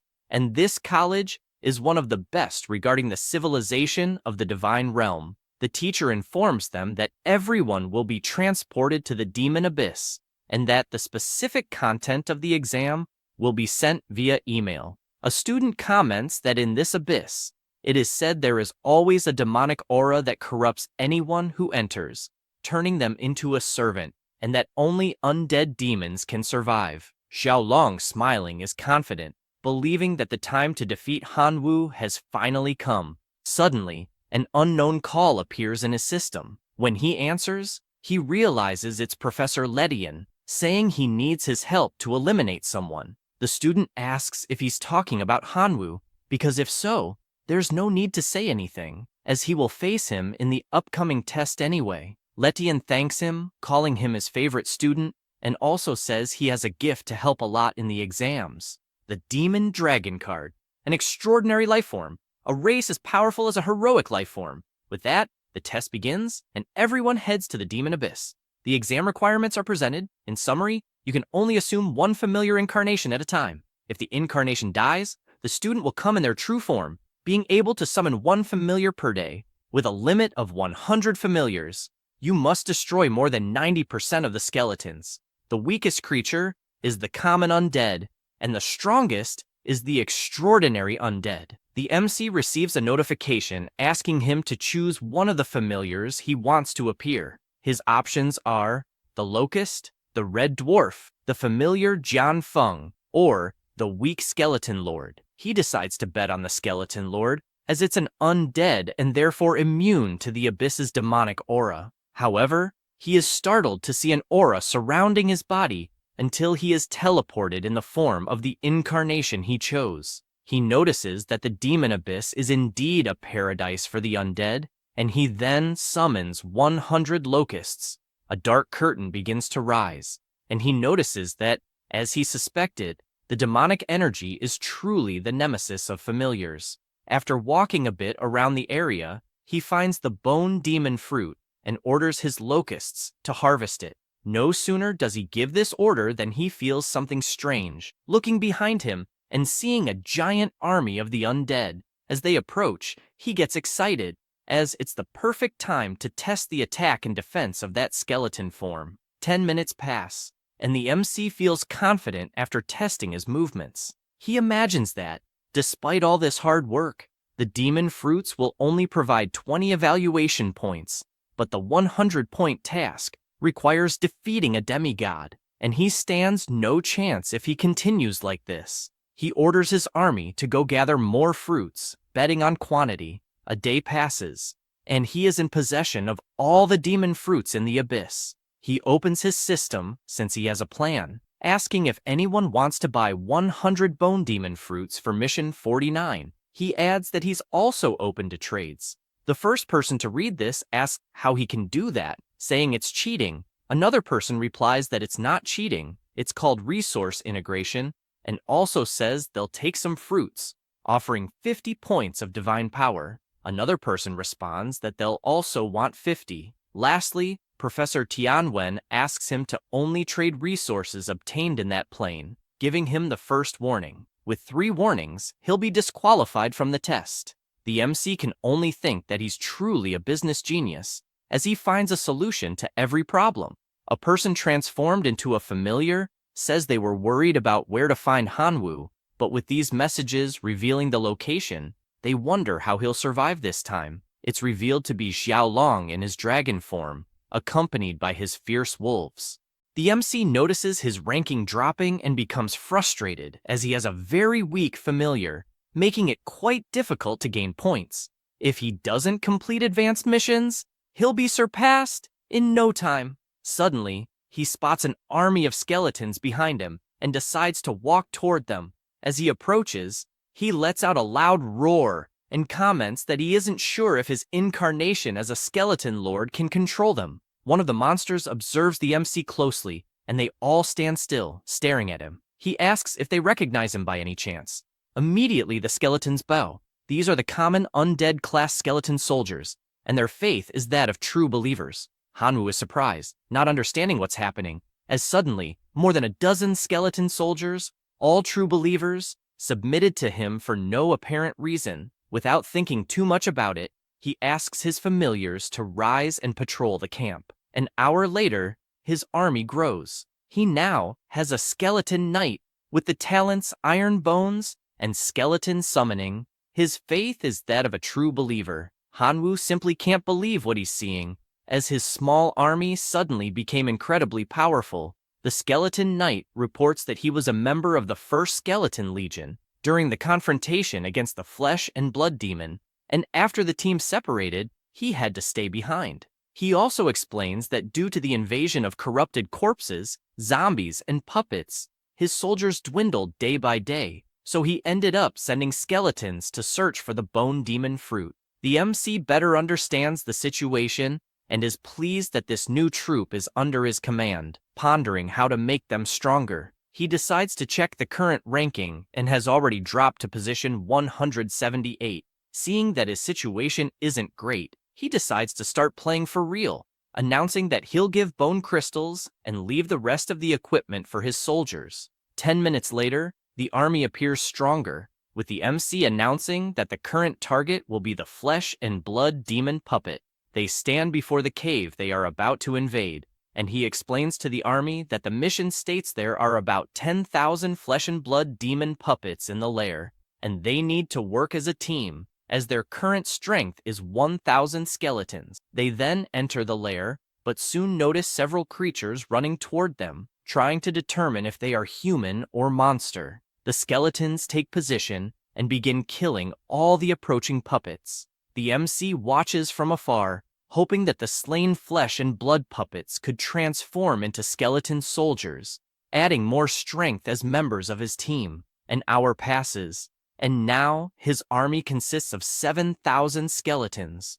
This fills him with confidence, as only 3,000 Flesh and Blood puppets remain in the lair, so the time is now. He shouts for his troops to advance with all their might. 3 hours pass, and a soldier returns with an item in hand, offering it to his master. His points increase by 60, rising to rank 108. Meanwhile, outside the lair, a wolf is sniffing around while its master is furious, as he can't find Hanwoo anywhere. Xiaolong decides to check the ranking and notices his target just gained 60 points, meaning he defeated the Flesh and Blood Demon lair, exceeding expectations but making it clear that his luck ends here. With that said, Xiaolong heads toward the demon's lair and is enraged to see that Hanwoo secretly created a skeleton clan and, apparently, intends to use it to score high marks. Without wasting time, he orders his hellhounds to attack, running and leaping toward the MC, but the skeletons step in,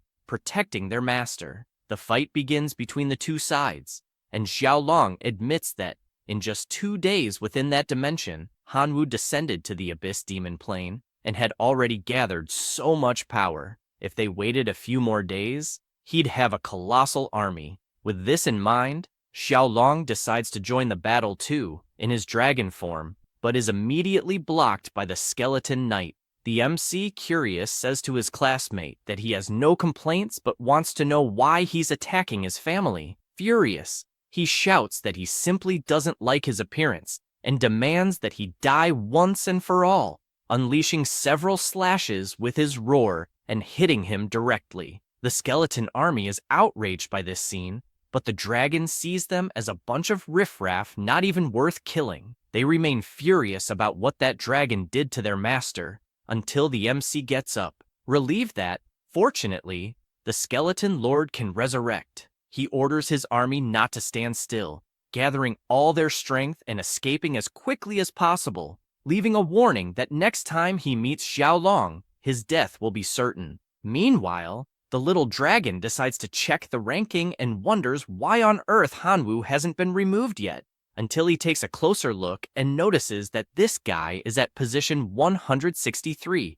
meaning he somehow managed to escape death. He becomes furious at this and decides that even if it takes all the time in the world, he needs to eliminate all those skeletons, flying straight to the front of the lair. But upon arrival, he realizes it's empty, with not a single skeleton in sight. He immediately orders his wolves to search within a 100-mile radius and not let a single skeleton escape. Some time passes, and the MC is still with his army, granting them bone crystal stones, imagining that, due to his classmates' attack, only 5,000 skeleton soldiers remain, who still need to develop. This item makes them more powerful. He checks his system and realizes that their strength is still insufficient, especially since, to be more recognized by the Imperial Capital Academy, they need to conquer even more notable achievements. The mission is to wipe out the fallen demon's tribe. The reward will be 80 evaluation points, plus a level 2 skill crystal, chain fireball. He is aware that the fallen demon is a native creature of the Abyss Demon Plane, but quite weak in strength, yet it's offering 80 points in the evaluation, possibly even allowing him to eventually use the fallen demon to mass-produce soldiers. With that, he informs his army that they are heading to the fallen demon's tribe. 2 months later, in the teacher's meeting room, a teacher comments that his class's student, Huang Fei, currently has an army of over 100,000 demonized goblins, and his points have reached 3,200, securing first place. Another mentions that Liumo is also doing excellently, with 3,010 points holding second place. Someone else asks Professor Tianwen why Hanwu, who ranked first last time, isn't performing well this time. Letian interjects, saying he already mentioned that this boy relied on luck to get first place, but some short-sighted professor treated him like a treasure. Tianwen asks him to please show some decorum, as he's still a professor and should at least show a bit of decency. Letian asks if he's wrong since that student really is a waste, no matter how many resources are given to him. He says this while wondering if that boy will even make it out of the evaluation alive. The confident professor asks if he would like to make another bet, saying this because he is confident the MC will win. Letian asks if he's serious, and he responds that he's betting 10 divine points this time. The professor says he doesn't have 10 divine points but does have divine duties,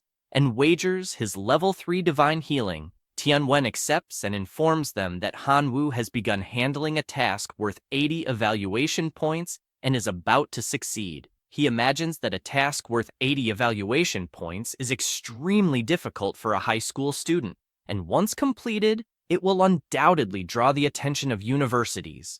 And even if the final score isn't excellent, just appearing in front of the universities will be worth it. Meanwhile, in the Abyssal Plane, this place originally had millions of desolate demons, but now fewer than 100,000 remain. The MC is on top of a mountain, content as his strategy has worked so far, having gathered 900,000 skeleton warriors and ordering them to advance, as it's time to collect the debt.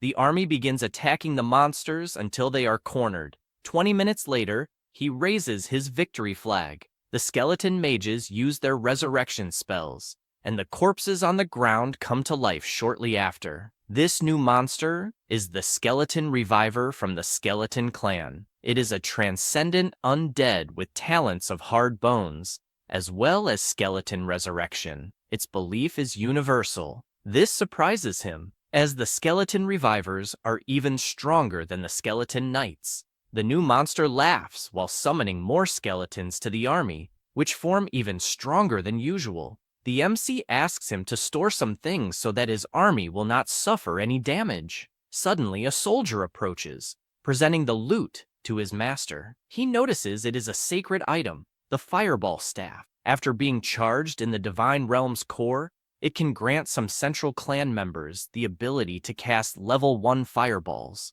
Additionally, it is immune to demonic energy erosion, increasing various negative resistances. He also notes that the source of desolation can trigger a life transition, deciding to test it later with his locusts. Now that his army has over 1 million soldiers, he feels more confident in facing Xiaolong's army. He checks the task in his system and, after earning 80 mission points, his rank rises to 401, receiving a level 2 skill crystal, Fireball Barrage. The next task is a native race with 70 evaluation points.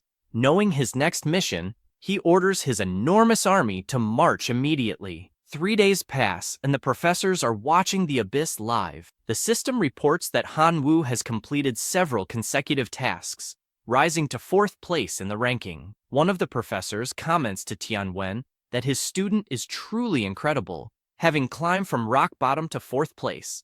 Ledian says, it doesn't matter if he's in 1st place, he's still not the first. Suddenly, Battle Fury Academy sends a message, wanting to interview the student Hanwu after the evaluation. At the same time, Hidden Dragon Academy does the same, wanting to schedule an interview with Hanwu. The same goes for Qingshan College, which sends a message saying that if Hanwu agrees, he can skip the college entrance exam and enroll directly. Letian becomes furious with Director Shu, asking why he's only showing university invitations for Hanwu and not mentioning the others. He replies that currently, there are no other invitations for the other students. The professor can't believe this, as the MC is only in 4th place at the moment, with 3 students ahead of him. The director explains that the prerequisite for university invitations is a total score of 3,000 and having completed at least one task worth 80 points or more. Currently, Hanwu is the only one who has met these requirements.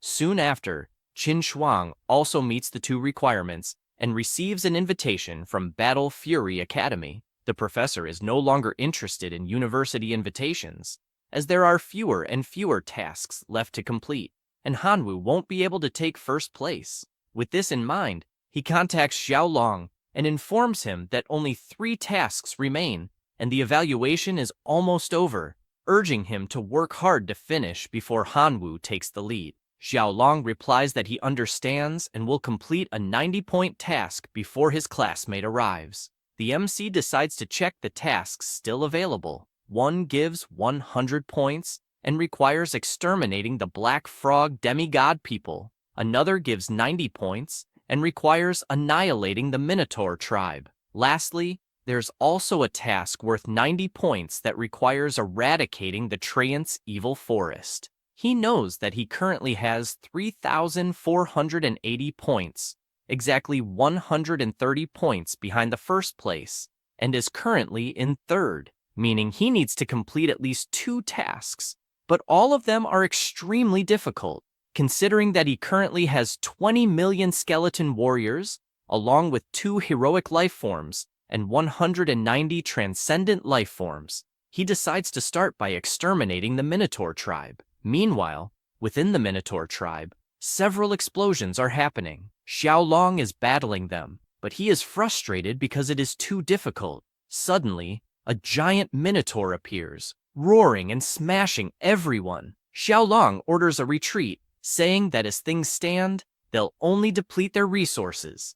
The other student agrees, as even if they combine forces, they won't get past this evaluation level. However, he's shocked as he looks ahead and sees a colossal skeleton army, wondering what the hell this is. They assume they're unlucky to have encountered so many undead until they observe these skeletons fighting against the Minotaurs. The 2 notice that although they are numerous, their combat power is weak, and they could break through easily. The MC realizes that they want to flee, but warns them it won't be so easy, summoning his bone controllers. The powerful skeletons emerge and charge into the attack. The skeleton mage uses his magic and constantly summons the dead into battle.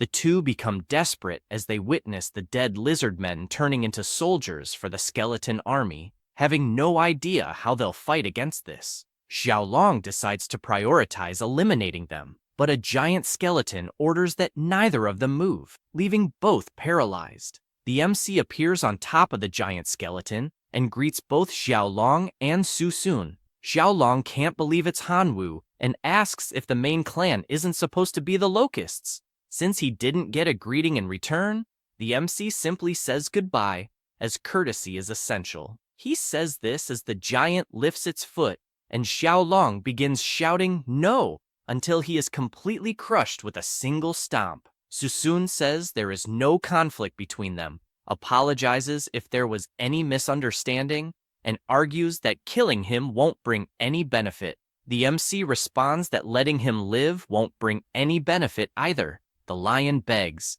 saying he can share all the treasure he took from the abyss, pleading to be spared. The MC agrees to the deal and tells him he can leave, and Shusun runs off immediately, fearing for his life. 5 hours pass, and the Minotaurs are completely defeated. Those who survive surrender, promising to submit to their new master. With that, the mission is successfully completed, increasing his points by 90. Now, his total is 3,570, 40 points behind first place, with 2 missions left. Suddenly, there's only 1 mission remaining, meaning someone else completed one. He panics, trying to figure out who succeeded, and sees that Qin Shuang has moved up to 3,580 points, reaching second place. He's happy for her, and not surprised, as she's a powerful person. Now, he only has the task of exterminating the semi-divine black frog people, but he feels unsure, as the difficulty is very high. However,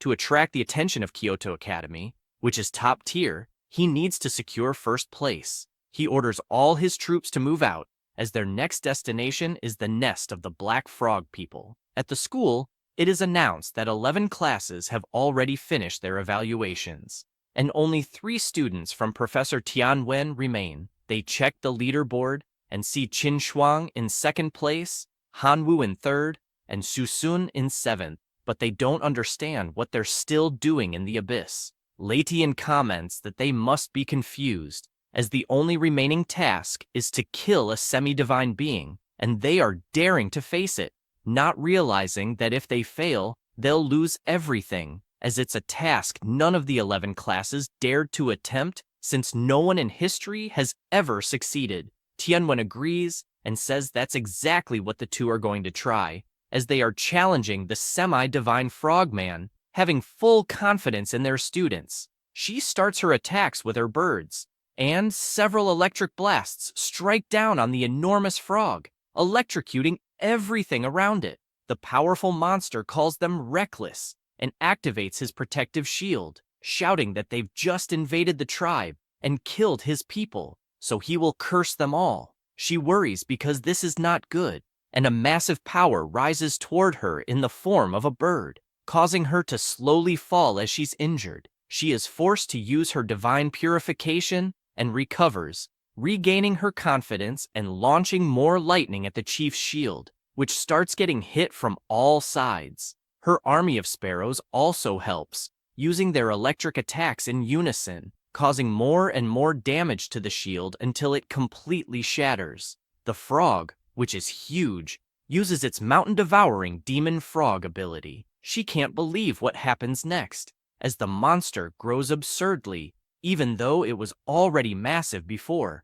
The demon frog immediately lashes out its tongue and captures Qin Shuang, swallowing her right after. She simply refuses to accept this outcome, but with the frog's colossal size, her lightning attacks become completely insignificant. Suddenly, Hanwu contacts her, leaving her in disbelief that he's calling in the middle of this situation. She decides to answer, and he asks where she is, because the decor of the place is quite unique. This makes her furious, telling him to mind his own business. The MC asks if she wants his cooperation, pointing out that in at most 10 minutes, all of her thunder sparrows will be annihilated. She asks why she should agree, but quickly changes her mind and says it's fine, making it clear that if they win, she will take the divine body of the semi-divine black frog, and he can have everything else.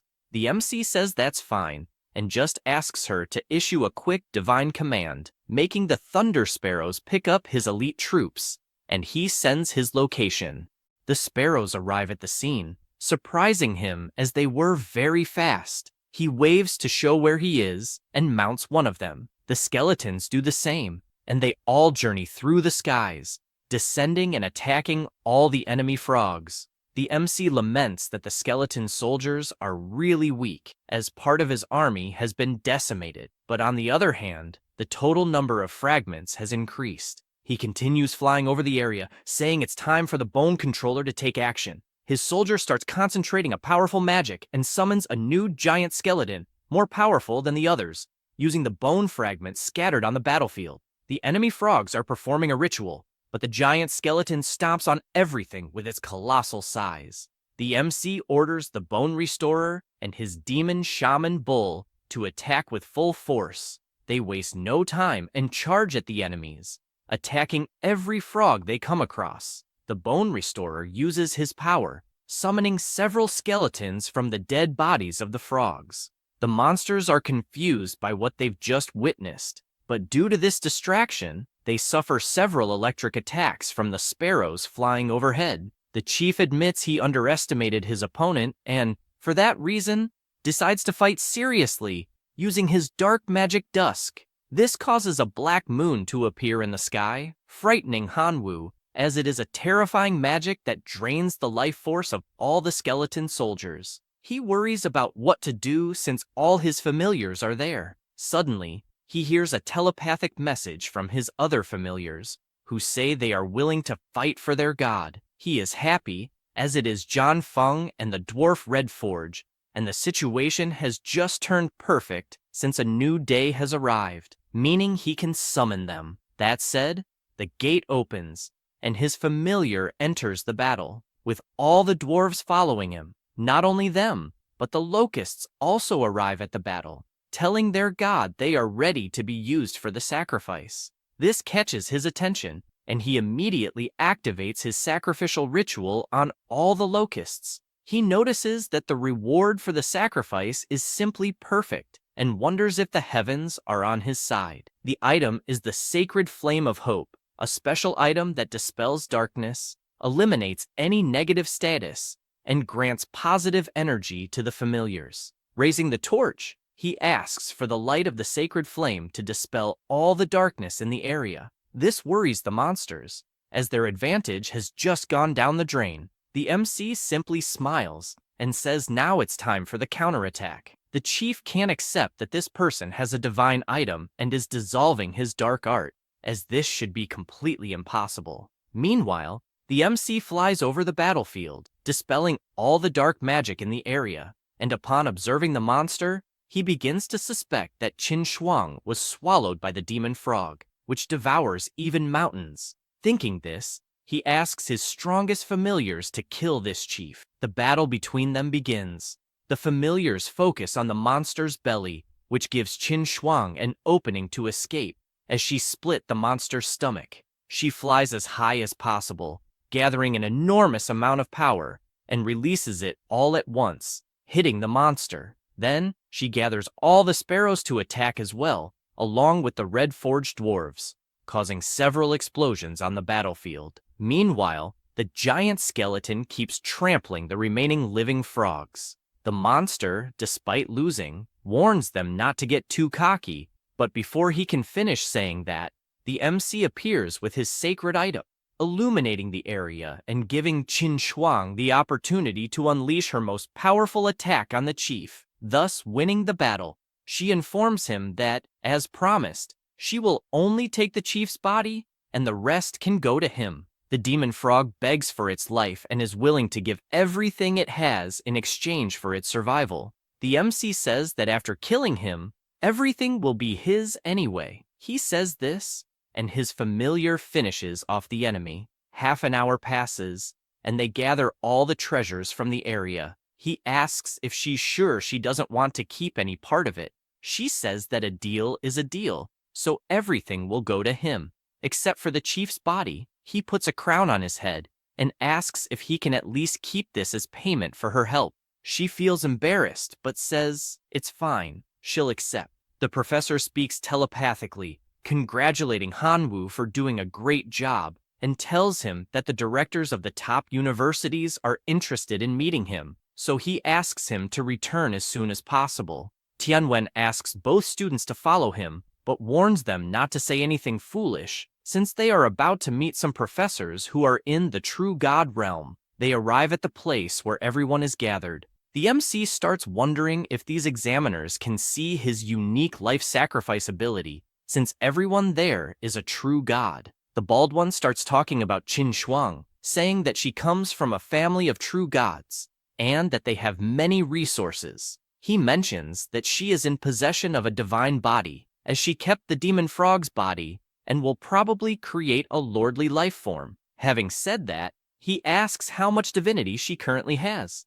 Another examiner is surprised to see that she hasn't even ascended to the demigod status yet, and is already preparing a divine body for cultivation, and it seems the chance of success is high. The most incredible part is that even the officials, when they were demigods for years, couldn't achieve a lordly life form. The girl replies that she has 4 points of divinity. The MC, looking at her, thinks she's very clever, as she secretly accumulated 4 points of divinity and was probably invested with about 400 million divine power. Definitely, she is the face of wealth. The bald man speaks again, saying that her qualifications meet all the requirements of all the universities, and that, after completing her cultivation, she will be able to apply to any of them, finally experiencing university life. She thanks him for his generosity. He changes his expression as he now begins to speak about Hanwoo, and starts by asking if his familiars are really locusts. The MC replies that they are. With that answer, the examiner already marks an X on his report. Then he asks if his current divine points are 1. He responds affirmatively. The examiner marks another X on the paper and says he will ask one last question, wanting to know how he obtained the hero Jian Feng and the weakened version of the Lord Skeleton's incarnation that he showed in the exam. He is somewhat pleased, as it appears the examiners cannot see his ability, so he doesn't need to let them know about it. With that in mind, he says he cannot answer that question. The bald man apologizes, saying that the student does not meet any of their university's requirements, and, if he still wishes to apply, asks him only to keep working hard. The director, seeing this meeting, regrets it, as it seems the 3 professors are unable to see how excellent Hanwoo is. He just smiles and says he understands, as he will continue to work hard. The bald man wishes him all the luck in the world from here on. Tianwen tells the MC that the top universities have high standards, so it's really hard to get in. But he also mentions that there are several elite universities that would love to recruit him if he's interested. He says it's not necessary, as his true desire is to enter Imperial University. He says this and leaves the room, meeting Qin Shuang. She tells him that she's going to cultivate a lordly life form and then join one of the top universities as a reserve student, where the resources are more suitable. Knowing this, she asks if he is really going to Imperial University. Hanwoo replies that he definitely is. He says this, imagining that his parents were lost in the Star Sea of Chaos, so it will be necessary to join that specific university to learn more about it. She says she understands and that she's also going to Imperial University in the capital. After all, as a reserve student, she will definitely progress greatly with the resources they will offer, and probably, when they meet again, they will both be opponents. After saying that, she tells him it's not too late to become her servant before she enters the university. He turns around and replies that he has made a lot of money on his own, so it makes no sense to become her servant. Besides, he informs her that he has some things to take care of, so he will be leaving. She says goodbye, thinking that, although he's a bit silly, he's still cute, especially in that skeleton form. Afterward, in his divine realm, he begins to absorb the divinity card. His level is that of a divine being. His divine talent is the Chosen One. He possesses various powers. Currently, he has 219 extraordinary life forms, 49 million elite life forms, and 2 billion ordinary life forms. His familiars include John Feng, the Red Dwarf, the Bone Controller, the Bone Revitalizer, and the Demon Shaman Bull, along with many others. He is pleased because with the money he has, he will be able to upgrade his familiars' equipment, drastically increasing their battle power. However, he is currently interested in building a life leap path for the locusts. Starting by using the immolation fountain, a black cloud moves toward the locusts. He notices that their resistance and toughness have increased. Essentially, there was a significant boost in their resilience and resistance to negative effects. Clearly, it is an evolution in the defensive direction. He then decides to use the Dark Frog's heart to build the path for dark spells. With this, they will be able to fly stealthily and cause all kinds of negative effects on enemies. Now they are on the path of assassination and should be called Dark Spell Insects. Suddenly, one of his familiars contacts him telepathically, apologizing for the stupidity of their people and explaining that during the decomposition process, they accidentally dropped the sacred staff into the decomposition machine. Apologizing once again, he flies off at full speed since this will be a huge waste, and he needs to check it out personally. When he arrives, he finds the younger brother of the Hammer of Gods begging for forgiveness, having dropped the sacred staff into the decomposition machine. He tells him to calm down and simply remember this mistake so that something like this doesn't happen in the future. After saying this, he looks at the machine processing the staff. In exchange for using such a great item in the machine, the system provides 3 different items: 2 fire crystals, a golden crystal, and a source of sacred artifacts that can be used to improve and repair sacred items. He is surprised,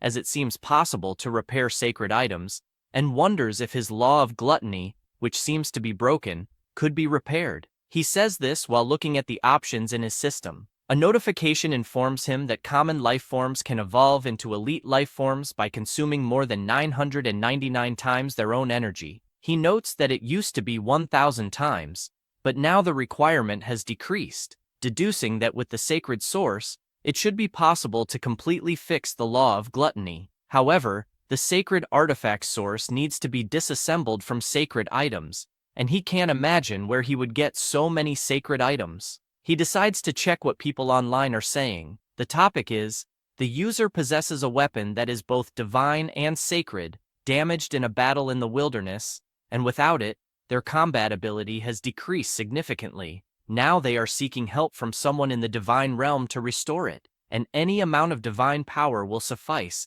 as long as the artifact can be repaired. The first person tells them to give up, as it's impossible. The second says they once tried to fix it, but to no avail. The MC wonders if the sacred relic source could repair a weapon that is both divine and sacred. With this in mind, he replies to the forum that he might be able to help, and if they want to try, they should contact him privately. This person quickly calls the MC, surprising him with the speed of the response, and when he answers, the person asks if he can really help him restore the weapon he has. He responds that he'll at least try since this guy posted so long ago and apparently hasn't found a solution, so he has nothing to lose. He asks him to trust him and send some sacred relics. The guy says he already downloaded the anti-fraud system from the divine realm, so there's no point in trying to trick him. After that, he asks what level of relic will be needed, mentioning that he can give anything below level 4, but if a higher level is needed, it will take some time to get it.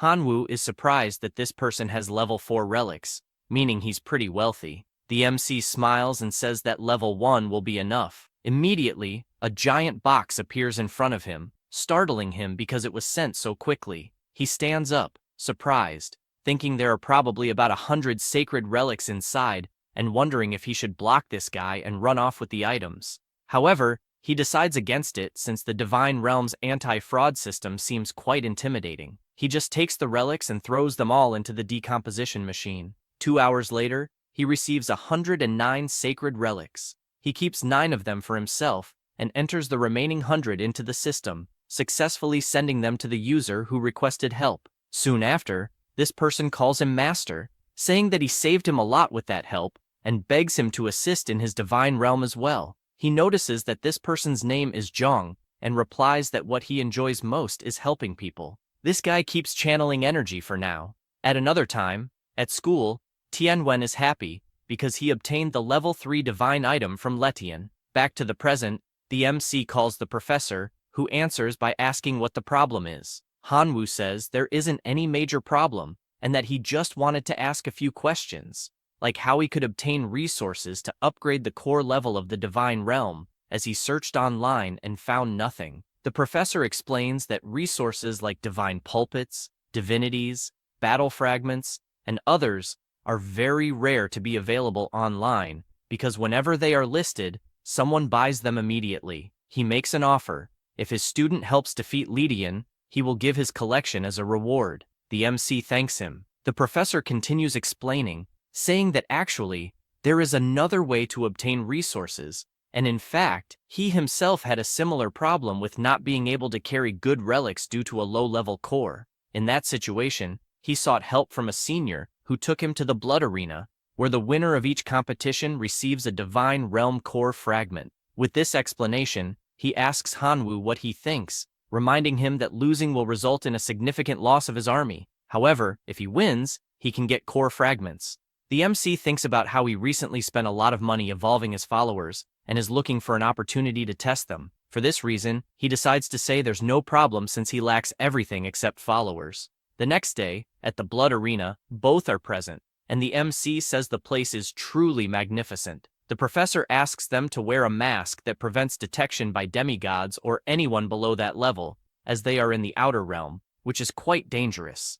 The examiner asks them to fill out the form first. Meanwhile, the professor explains that the competition is divided into 3 categories based on the level of the competitors, for divine beings, demigods, and true gods. So, unless competitors specifically request a match, battles between different levels usually don't happen. Additionally, there is no limit to the number of followers in the army, so the defeat in the competition is declared when the follower mortality rate exceeds 50%. Some people persist, and the mortality rate reaches 100%. Shortly after this explanation, the system informs the MC that he has been matched with an opponent, so he should prepare for the broadcast. Then, he is sucked into another dimension, startling him as he didn't expect things to happen so quickly. Soon, he appears in another place. His opponent begins by intimidating him, asking if he's a rookie but tells him not to worry, as the Rat Lord will finish this quickly. The audience laments that an inexperienced rookie will face the brutal rat right away. Hanwoo starts to reflect that his first opponent seems to be a rat disciple, and has a terrible reputation for being brutal. The system requests him to release his followers, as the match will officially start in 3 minutes. The buck-toothed guy wastes no time and summons his rats as followers, declaring that he will kill everything in front of him. The MC laughs, asking if he really wants to compete in numbers, and summons his army of locusts. The Rat Lord laughs upon seeing that his opponent's main followers are locusts, and is even more certain that the match will end before it starts. He says this, and a notification appears, informing them that the battle is about to begin. The rats prepare their bows, and, at the signal, shoot all their arrows. The MC immediately commands his locusts to activate their shields, successfully defending against the attack. The buck-toothed guy orders them to keep shooting, but Hanwoo shouts for his dark insects to launch a surprise attack. The familiar was flying over the rats' backs and, as commanded, uses its special ability on all of them, leaving them in a state of confusion. Then, he shouts for his demonic insects to kill all the enemies. They prepare their stingers and charge toward the still dazed rats. The audience is left in disbelief, as it was overwhelming. The current survival score for Hanwoo is 99%. While the buck-toothed guy's followers are at 22%. He screams that this is impossible and begs for it to stop, admitting defeat. Because of this, all the insects stop attacking, and under the pile of dead rats, an item appears.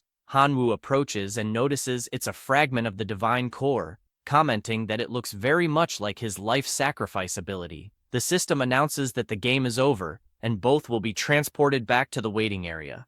The professor greets him, saying he did an excellent job since he won the first competition and also gained a lot of divine power, and asks if he would like to proceed to the second round, as the family members did not suffer many losses. He further explains that if he wins again, he will earn 10% more fragments of the divine core than before. He responds that he would love to, excited since his family members need to train anyway. After that, 32 days passed, and he is happy because he won everything, but exploded 100 million of his locusts. However, it was worth it, as after 89 consecutive victories, he obtained many fragments of the divine core. With the current amount, he can upgrade his level to 7. Even though he is pleased with this, he thinks that it is becoming increasingly difficult to get stronger, as the amount of fragments required to reach level 8 is greater than the combined total of the previous levels. The professor comments that, in fact, with the current strength of his family members, he could try challenging the demigods.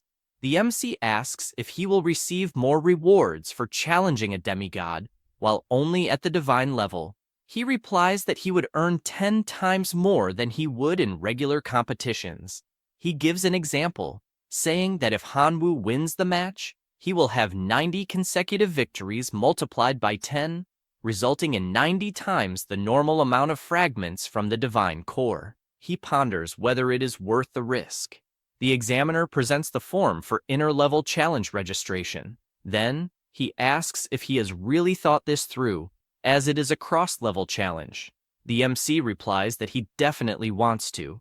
In the arena, everyone is commenting about the Locust Boy, who has been in the bloody arena for about 30 days and now thinks he can do whatever he wants just because he is the big star of the tournament, challenging the strongest. One guy comments that the demigods have higher levels of divine core and can carry superior sacred artifacts, so it is crazy for a Locust Boy to challenge them. Another comments that the kid needs to get a beating to learn a lesson. The professor warns that at that exact moment, the odds are 1 in 100, and even the entire audience does not like him. He says he is fine with that, and since he cannot bet on himself, asks the professor to bet 10 million power on him.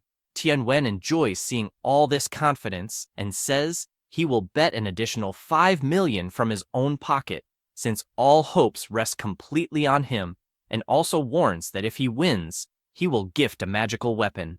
The MC thanks him for his generosity, thinking that he doesn't even care about a magical weapon, as he is just excited to fight someone so strong. He goes to his divine realm, as he hasn't added any sacred artifacts to his divine core, and wonders what he should add, as the law of gluttony and the pearls of poisonous mist seem almost insignificant.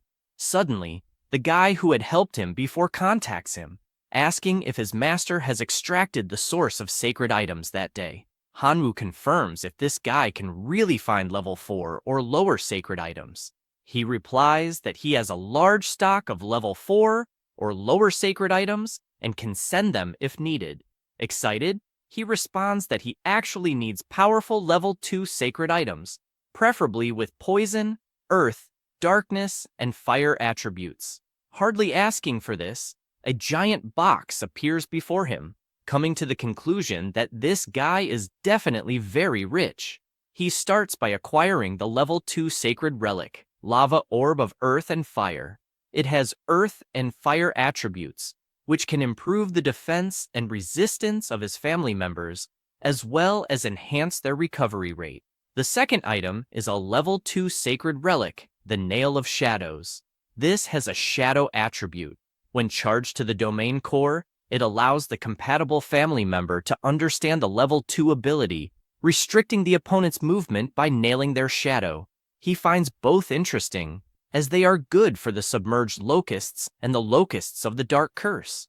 That said, he decides to combine the two relics, causing a massive explosion in the sky. Then, he summons his locusts to absorb the new power, and immediately they become more powerful, as they have evolved once again. This makes him more confident, as future battles will be promising. Hardly finishing this thought, he is summoned by the battle arena, which asks the competitors to go immediately to the preparation arena. He teleports right away. Upon arriving at the battle arena, he finds the crowd cheering frantically for Mr. Elephant. The demigod is pleased, as it must be quite a stroke of luck to encounter an inexperienced rookie in the bloody arena, and he asks if he is ready to die along with his family members. He also says it is admirable for someone of low level to challenge a demigod, but makes it clear that courage is not strength, and for this reason, he will show the terror that someone of this level can be, subsequently summoning his army of giant mammoths.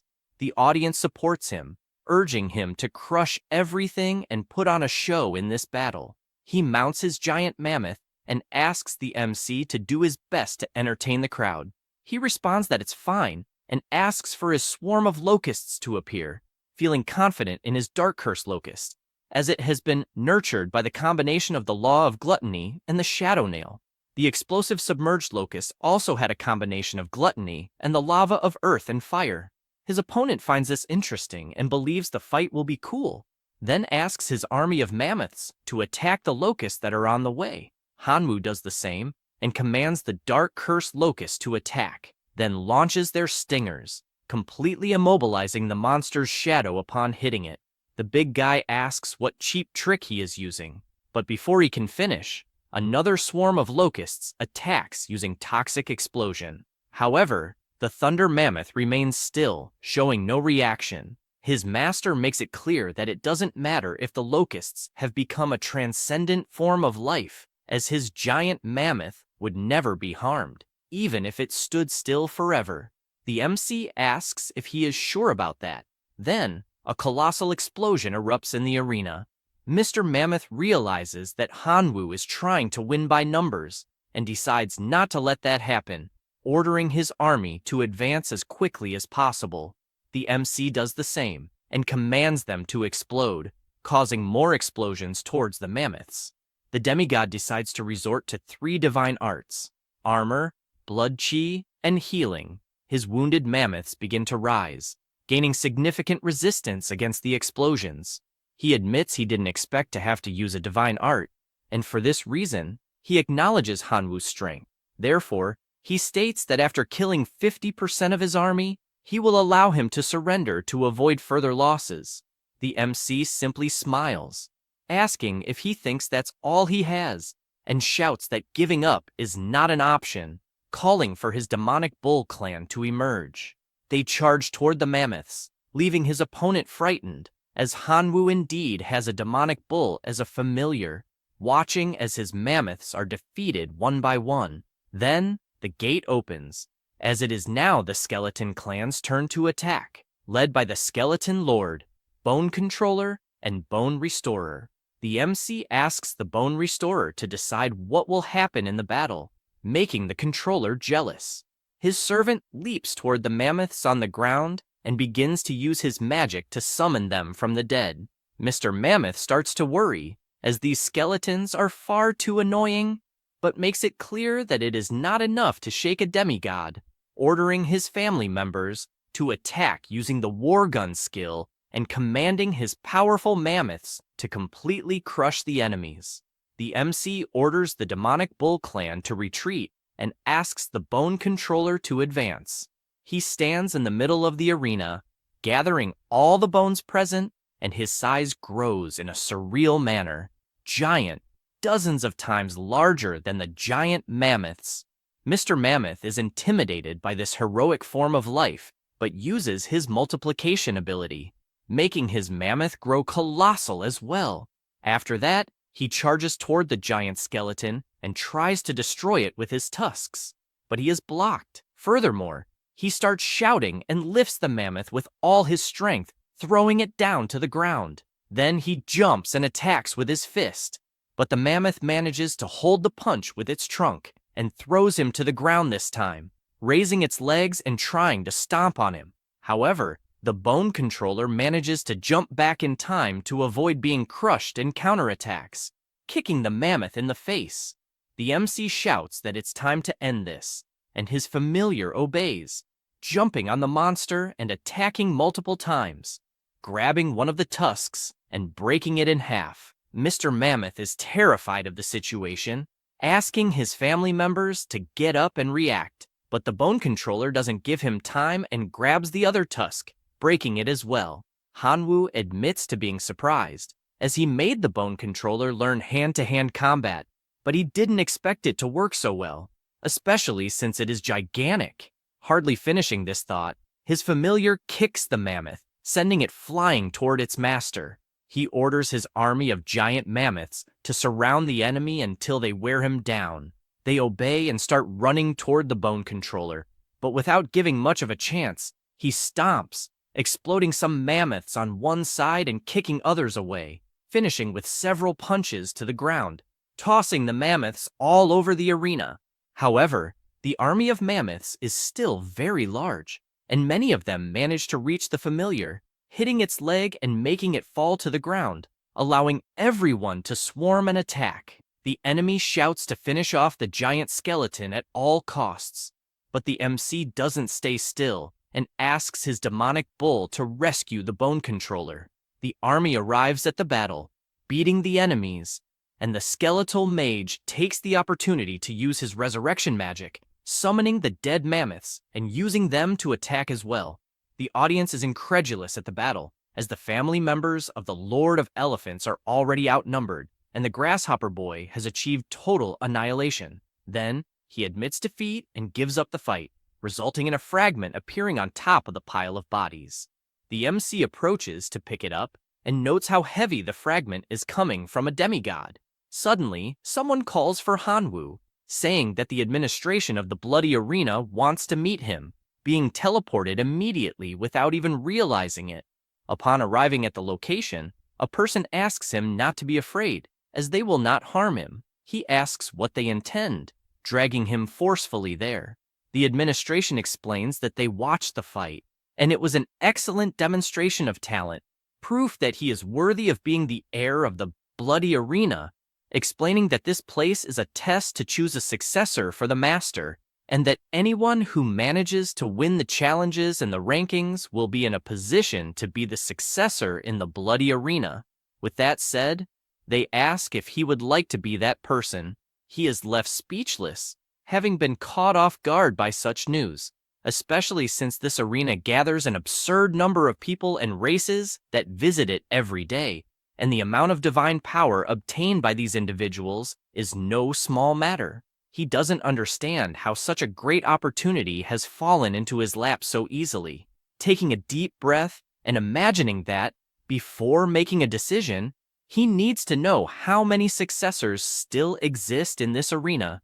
He then asks what the advantages and responsibilities of being a successor of the Bloody Arena are. The hologram soon notes that Hanwoo is not there for his own interests, and this is surprising. Due to this sincerity, they decide to explain, stating that there are currently 349 successors, among them 221 divine beings, 118 demigods, 9 true gods, and only one supreme god.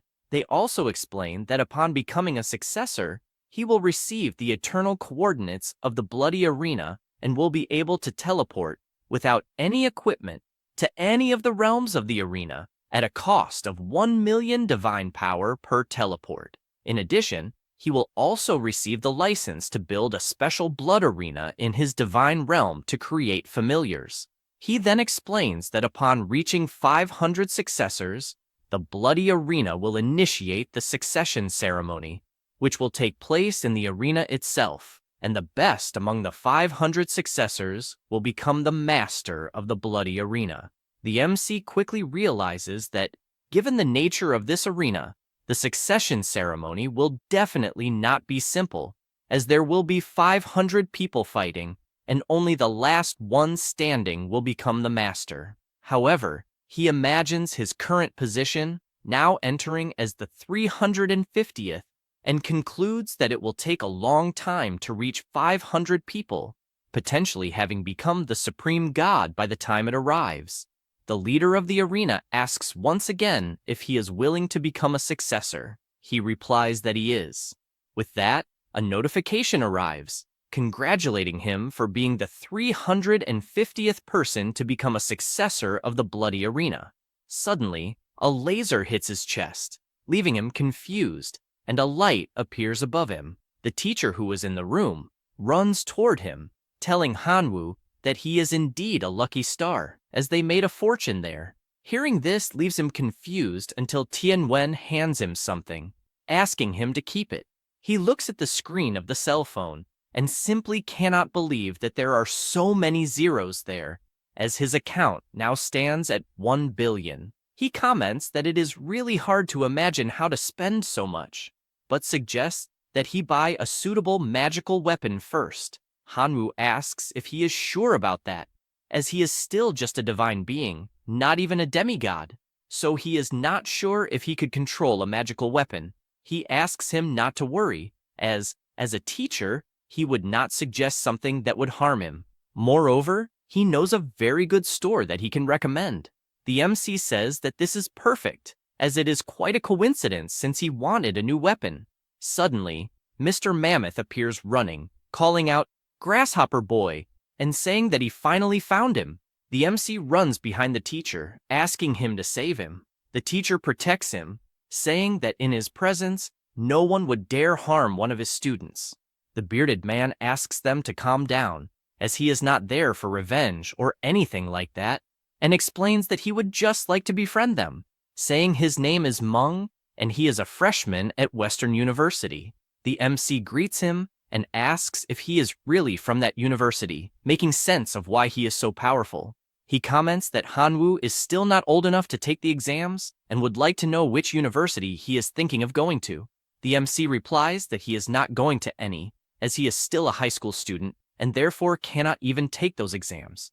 The guy is flabbergasted, unable to believe that this is true, and says it is impossible. It must be a joke. He asks why he would lie, adding that the person behind him is his teacher and could guarantee it. Tianwen confirms the information and mentions that the MC was even invited by some universities, but his goal is to get into Imperial University. However, the professor responsible for that university was not interested in him. Mr. Mammoth says he understands and praises him for thinking big, as Imperial University is the most powerful among the top 3, and wishes him all the luck in the world to succeed one day. He explains that he will report this case to his own university that night, and probably the higher-ups will contact him, in addition to asking him to keep his family members updated as much as possible to get on the university's reserve list. Hanwoo, suspicious, asks if he will really help him like this, just out of the blue. The bearded man laughs and says that this is obvious, as he sees great potential in him, but makes it clear that the path to becoming a demigod is long, and it is naturally easier to have several partners who can trust each other than to fight alone. He also explains that after recommending him to the university, and if he gets in, he himself will also receive a bonus in the form of resources, so it is a mutual gain. Hanwoo says he understands and thanks him for the help. The demigod says it's nothing special and only asks that he continue working hard. He suggests that he invest heavily in the main familiars and, in the near future, in heroic life forms. After all this, the MC goes to Wanbao Street, heading towards the treasure pavilion. The professor accompanying him asks to enter, and a beautiful woman is inside, welcoming the two of them and asking what level of equipment they are looking for, or perhaps if they are there to meet the master blacksmith. They walk inside, and she mentions that she has already contacted Master Tony, informing him that Tianwen is there to see him. The MC finds the name Master Tony strange, as it sounds more like a good hairdresser, and wonders if he is really a professional blacksmith. After walking a bit, she politely asks them to enter the portal. The two stare at each other for a moment and decide to cross it.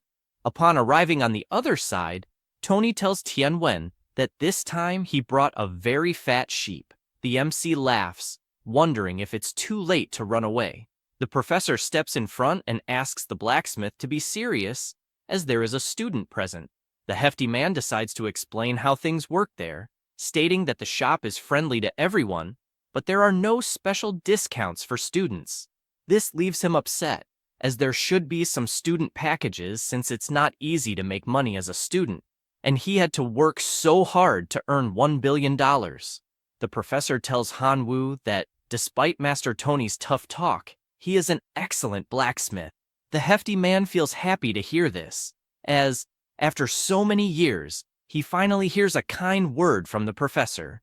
But inside, he wonders who he is calling tough. He invites the MC into the tent as he will show him his work. The place is huge, truly impressing Hanwoo. The master craftsman explains that each piece has his seal of approval and is made by him personally. As they walk around, the professor asks the MC what he liked most inside. He ponders, considering the possibility of having to face a test from Western University in the future, noting that goo pots are worth 4 divine beings, which is less than 600 million divine beings. But without thinking too much, he says he wants that.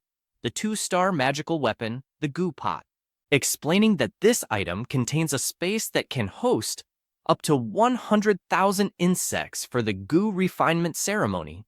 The insects will fight each other, and the last survivor has a certain chance of leveling up, potentially reaching the heroic life form.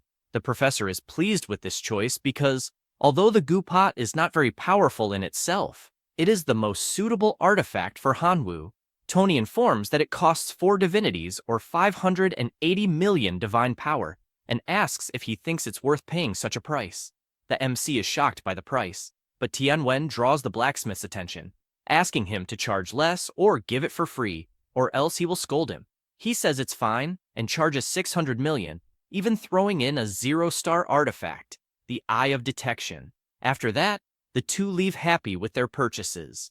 But the blacksmith calls out to his guest, saying he created a new special artifact based on the remnants of a lost civilization and mentions that it might suit his style.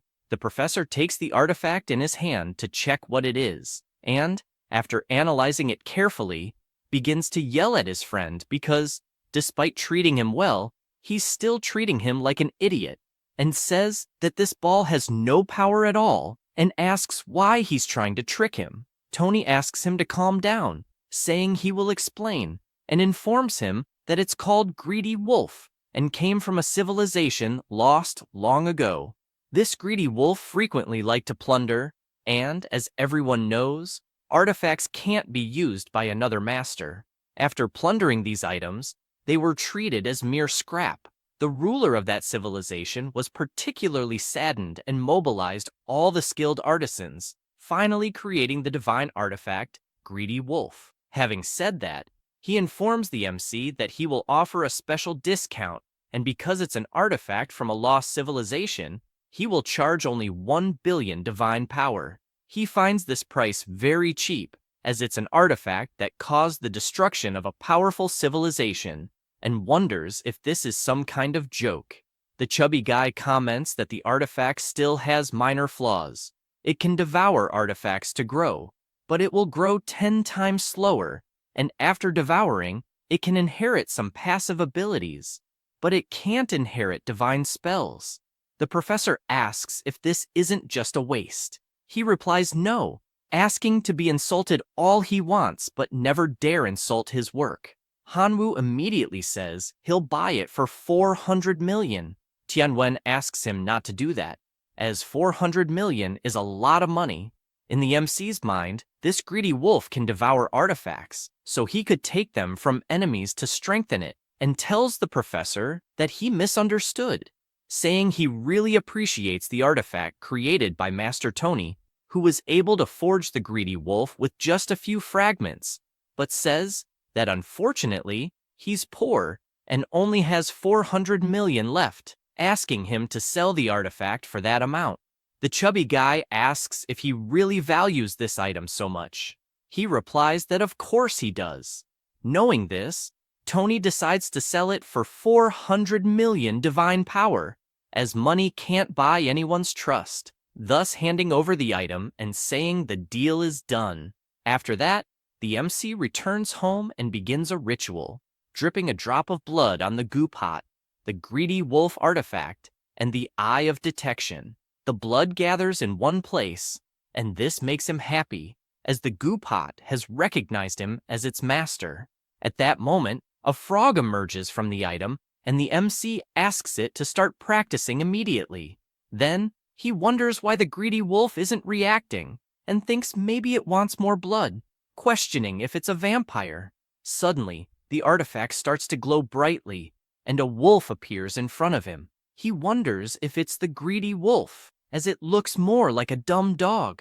The wolf immediately says it wants to eat artifacts, and the MC becomes thoughtful, as the law of gluttony affected it right after being summoned, and he doesn't know how on earth he's going to find artifacts to offer, since he's broke at the moment. Throwing a crystal he had at the moment, the wolf immediately jumps to devour it.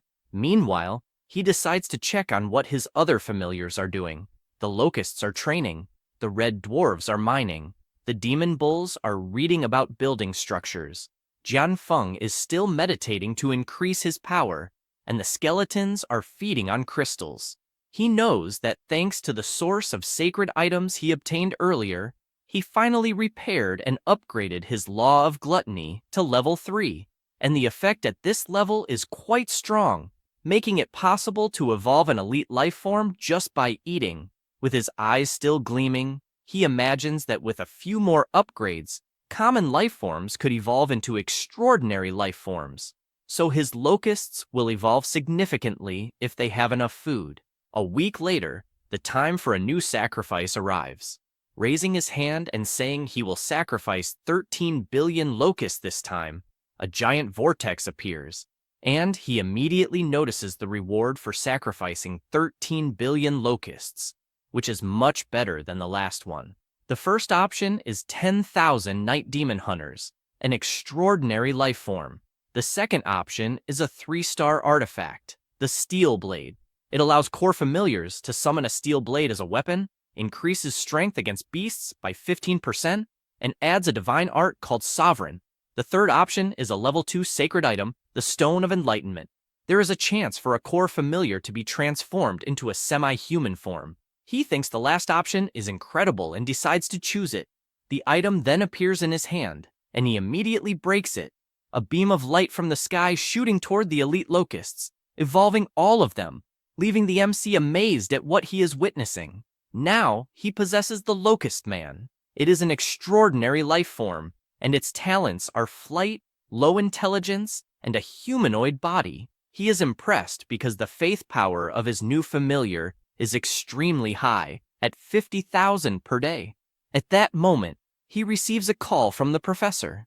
Tianwen tells him that Western University has issued a notice for him to take the test again, and an admissions professor will be coming to the school the next day to test him, asking him to prepare in advance.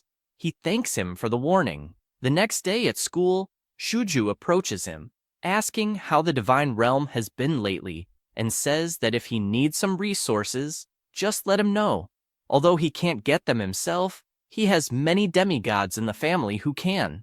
This makes him happy, and he asks if by chance he could get some divine core fragments, since he needs a certain amount to go from level 7 to 10. His friend says it won't be a problem, but unfortunately, it's quite expensive, and, even considering their relationship, it will still cost 400 million divine power. He says he understands, thinking that poverty really limits a person's evolution.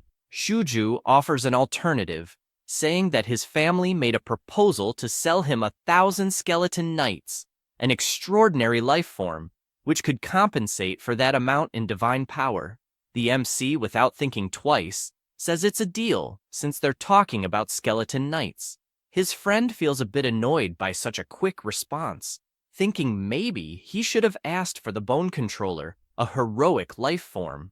At that moment, Tianwen enters the room calling for Hanwu, informing him that the evaluator from Western University is waiting in the teacher's room. Upon arriving, he sees the bald man again, who comments that he remembers him as a student who didn't pass the test, but managed to get an internal recommendation, and says it won't help much since Western University is much harder than the high school exam. He also mentions that to prevent cheating, only core familiars authorized for the test will be allowed, and as far as he recalls, his familiars are locusts. After saying this, he asks the student if he has any questions. The student replies that he does not.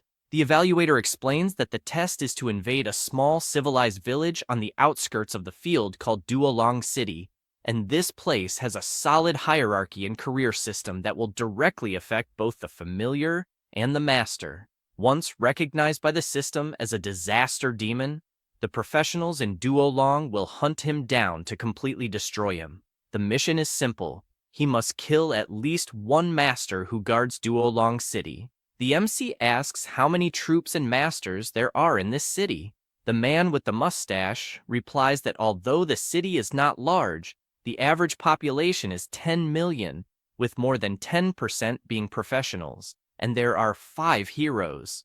For any additional information, he will have to explore on his own, and he is told that he has 1 hour to prepare. Hanwoo tells his professor that he would like to use the recently obtained class points to exchange for 3 level 1 sacred items. He is told to simply choose. After this, back in the core of the divine realm, he places the missing fragment, and with that, his divine core is upgraded to level 10, and the space has expanded. Now he decides to equip the 3 sacred items he just obtained, starting with a level 1 item, Poison Gland. Once loaded into the divine core, there is a chance that core familiars will acquire the poison attribute and develop a poison gland. The second is a level 1 sacred item, Earth Core. Once loaded into the divine core, there is a chance that core familiars will gain the earth attribute and improve their defense. Lastly, another level 1 item, the Goblin Short Bow. It is both a sacred item and a divine weapon. When loaded into the divine core, there is a chance that core familiars will gain the ability to summon a goblin short bow as a weapon. The host god will also gain the ability to summon the bow himself. All items were successfully loaded. The MC is excited since most of the locusts have poison glands. Half of the immolated locusts have improved defense, and almost all the locust men can now fight using the bow, so he is looking forward to an easy test. The next day at school, the evaluator informs Hanwoo that he and his familiars will be teleported together to the outskirts of Duolong City. He then touches the crystal and feels a strange sensation being thrown to the test site right after. Several notifications appear, stating that an intruder has been detected, and asking him to leave the current realm, or he will be labeled as a demon and eliminated. Since he did not retreat, the MC was identified as the Demon Locust King. He notices a panel opens in front of him, where it states that he is the Demon Locust King and is at level 80, even showing his equipment and abilities. He is surprised they can even see the levels of the 2 newly born heroic locusts. The Locust Man is at level 60, possessing some talents in addition to abilities. He tries to understand what it means to be at level 60, as it's difficult to know without references. His familiar approaches, saying that there are creatures attacking them. The MC immediately mounts on its back and asks to go check out the enemy. At the scene is Thorn, a second-class adventurer who is impressed by the absurd number of monsters appearing. By his side is the Fist of Fury, a first-class adventurer who tells his friend to cheer up.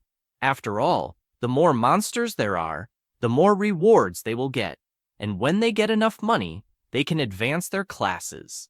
Nearby is a ghost, and by his side is a female adventurer, the Water Sage. Also present is the Fire Mage, saying that the locusts are weak. No matter how many appear, they will keep dying. Thorn warns them to be careful, as it's impossible to predict what will come next.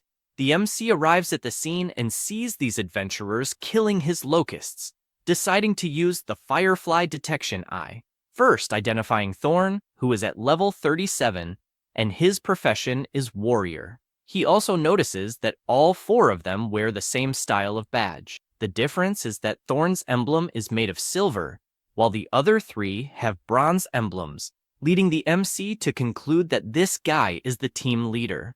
The adventurer is visibly surprised by the absurd number of locusts appearing and tells his group to retreat, saying they can't kill them all. Hanwoo orders the Locust Man to go test their strength. Landing on the ground, the Locust Man makes it clear that no one will be leaving. The adventurers are in disbelief, realizing it's a third-class monster, and they all start running, trying to buy time. They unleash one of their most powerful attacks, but it only leaves a scratch on the Locust Man. One of them admits that there's nothing they can do since the monster before them is too strong, just before he gets kicked, sending his sword flying away. The familiar now decides to hunt down the remaining adventurers. Afterward, all four are captured, and the MC stands before them with a menacing aura. One adventurer begs the ugly monster in front of them to stay away. Hearing this makes the MC furious, saying he's a handsome guy and asking why they're calling him ugly. He then says they can live if they just answer one question. He wants to know how he looks in their eyes. The boxer responds that he will never answer a monster's question. For saying this, he gets punched hard in the stomach by the Locust Man, even shocking Hanwoo, who remarks that he was just trying to scare him, but his familiar actually hit him. The girls start screaming in panic as their friend lies unconscious on the ground, but the MC orders his venomous insect to silence them all at once. Thorn asks what the MC really wants. Changing his expression, the MC says he's already asked once and just wants to know how he looks in their eyes. The swordsman answers that he has big eyes and long antennae. This makes the MC think that it's the description of a giant locust man.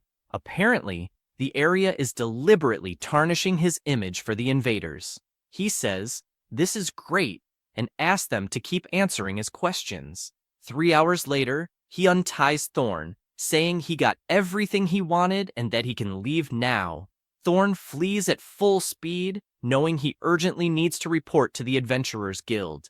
Naturally, the MC begins following him through the air and becomes aware of the location of the others.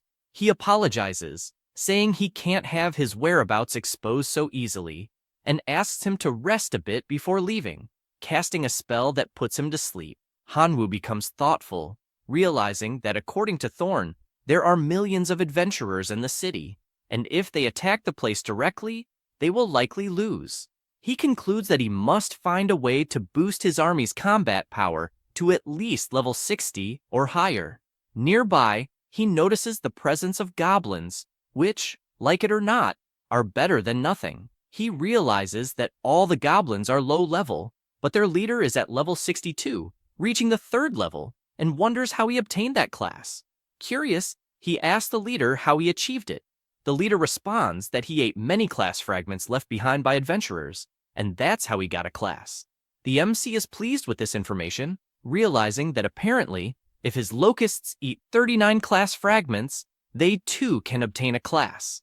He immediately summons his locusts and gives 2 orders: to keep an eye on the Adventurers Guild and to collect class fragments. 3 days later, he has gathered plenty of fragments and thinks it's time to start fusing them. He begins his ritual, and the class selection appears, offering options like mage, fighter, warrior, and archer. Choosing the last option, archer, he figures that a long-range attack method is perfect for the Locust Man. The MC is pleased since the bow worked perfectly on his familiar, and now he wishes he could absorb another corresponding 1st level class to boost it straight to the 3rd level.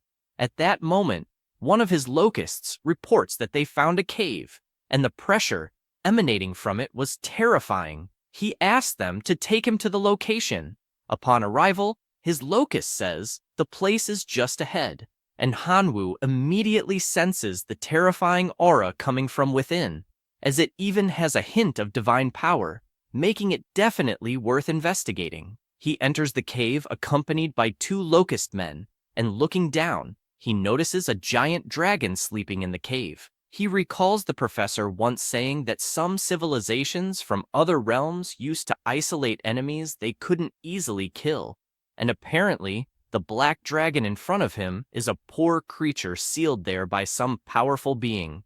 A locust then uses its detection eye. This is the black dragon Elphus, level 103. Sealed. Its original level is 149. Its profession is a rebel, belonging to a special race, with other details unknown. Suddenly, the dragon opens its eyes, leaving the locusts stunned. The MC yells at his familiars to stop, but both are trembling in fear. Elphys stands up and asks how they dare interrupt the meal of the great rebellious black dragon. He says this and prepares to attack, while the MC shouts for everyone to retreat. Several explosions follow, 5 minutes pass, and he returns to the dragon's lair, asking if it's done venting.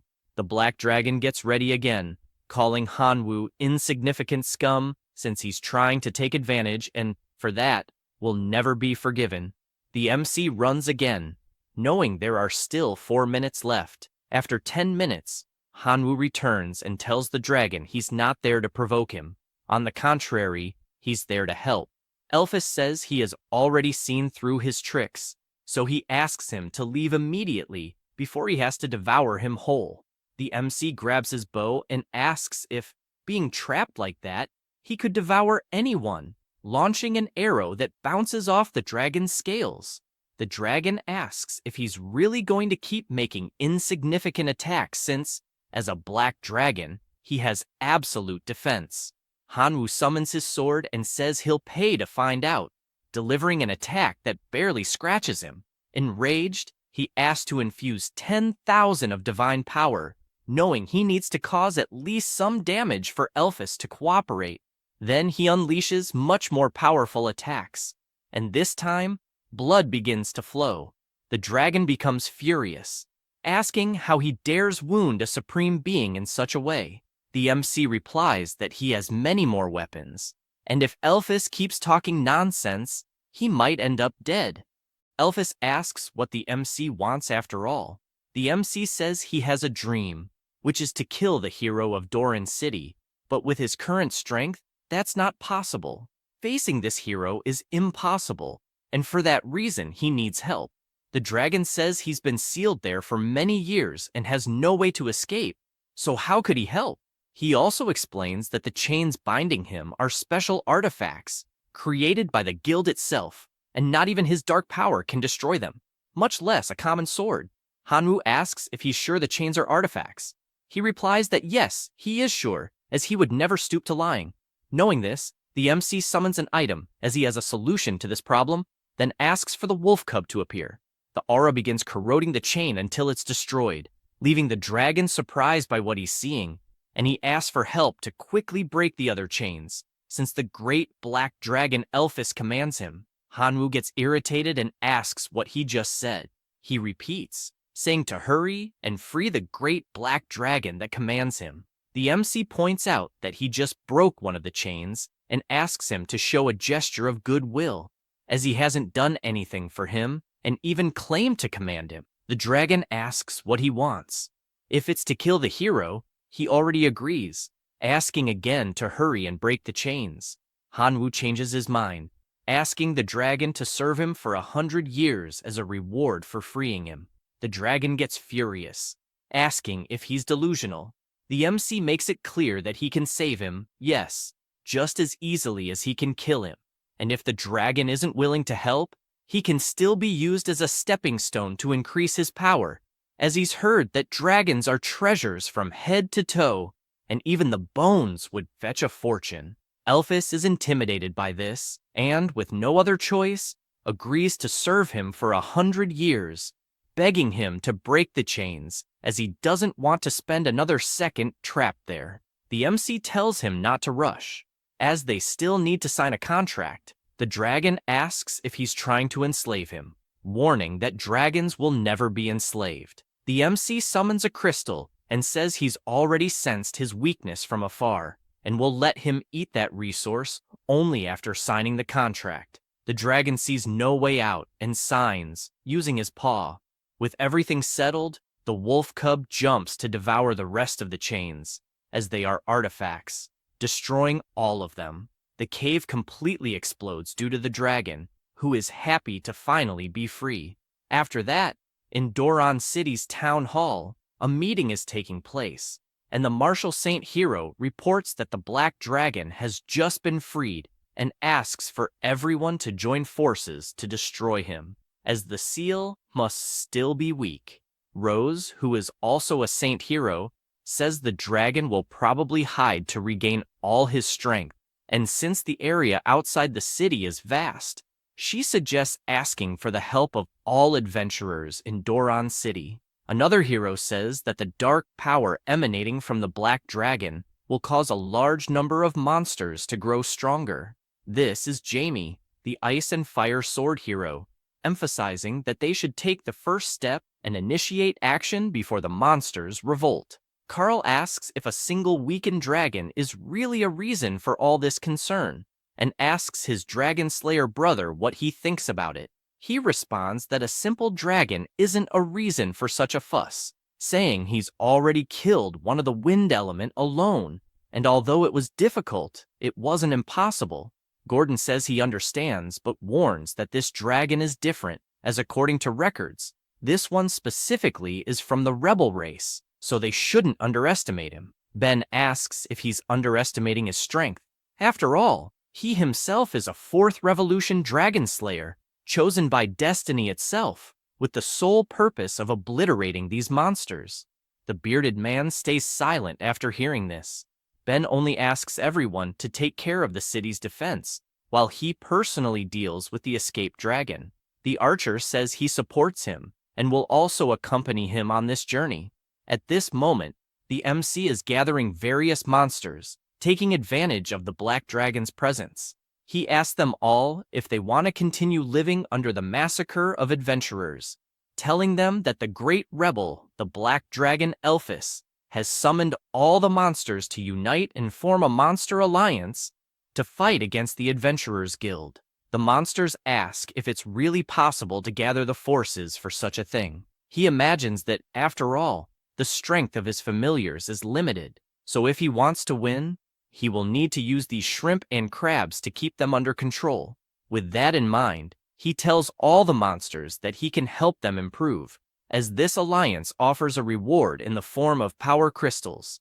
In other words, any monster of any race can trade equipment and fragments. A few days pass, and the Black Dragon is offering his blood to help the MC advance to the 3rd level. However, he says he's getting a little dizzy from the blood loss, so he asks for 500 black crystals, as it's not a big deal. Hanwoo turns and tells him not to pretend to be weak, and besides, 500 black crystals are not cheap, and he'll pay that in installments. After that, the system informs him that there has been an advancement from the 2nd transformation profession to the 3rd transformation profession, Black Dragon Warrior. The talent is Black Dragon Blood. Its effect is a 50% increase in physical performance, a 50% increase in resistance to all elements, along with a huge increase in strength and affinity with the darkness attribute, as well as the ability to transform into the Black Dragon. He finds all of this interesting and asks to activate the transformation. His body immediately transforms into the new form.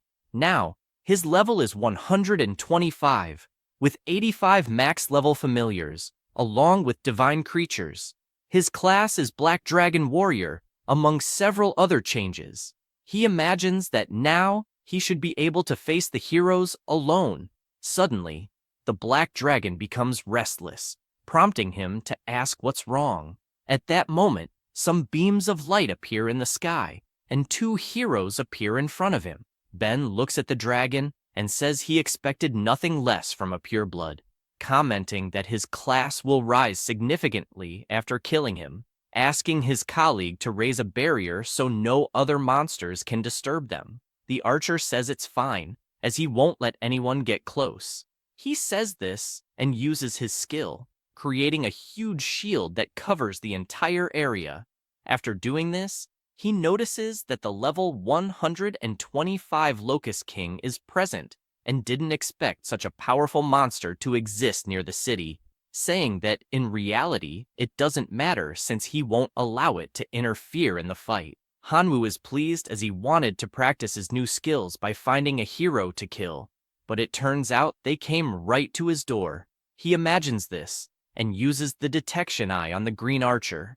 Upon doing so, he discovers that the hero's name is Carl Smith, and his level is 131. His occupation is Windrunner in the 4th transformation, and he has various skills. He wastes no time jumping and throwing his swords. However, The hero dodges and soon appears behind the MC, delivering an attack from two different directions, making him wonder why there are two of them, and he asks his locusts to urgently break the barrier.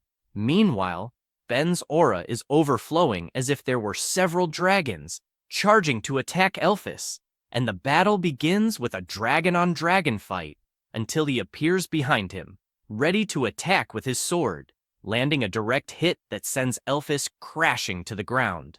The hero goes to his head and asks the dragon spirits to take the black dragon back to Doran City, then asks his colleague if he needs any help. He replies that he doesn't, as he can handle that demon locust alone, and asks him to return to the city, saying he'll join him soon.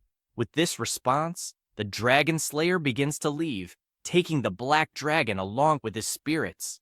The MC becomes furious and orders his swarm of locusts to break through the barrier at all costs.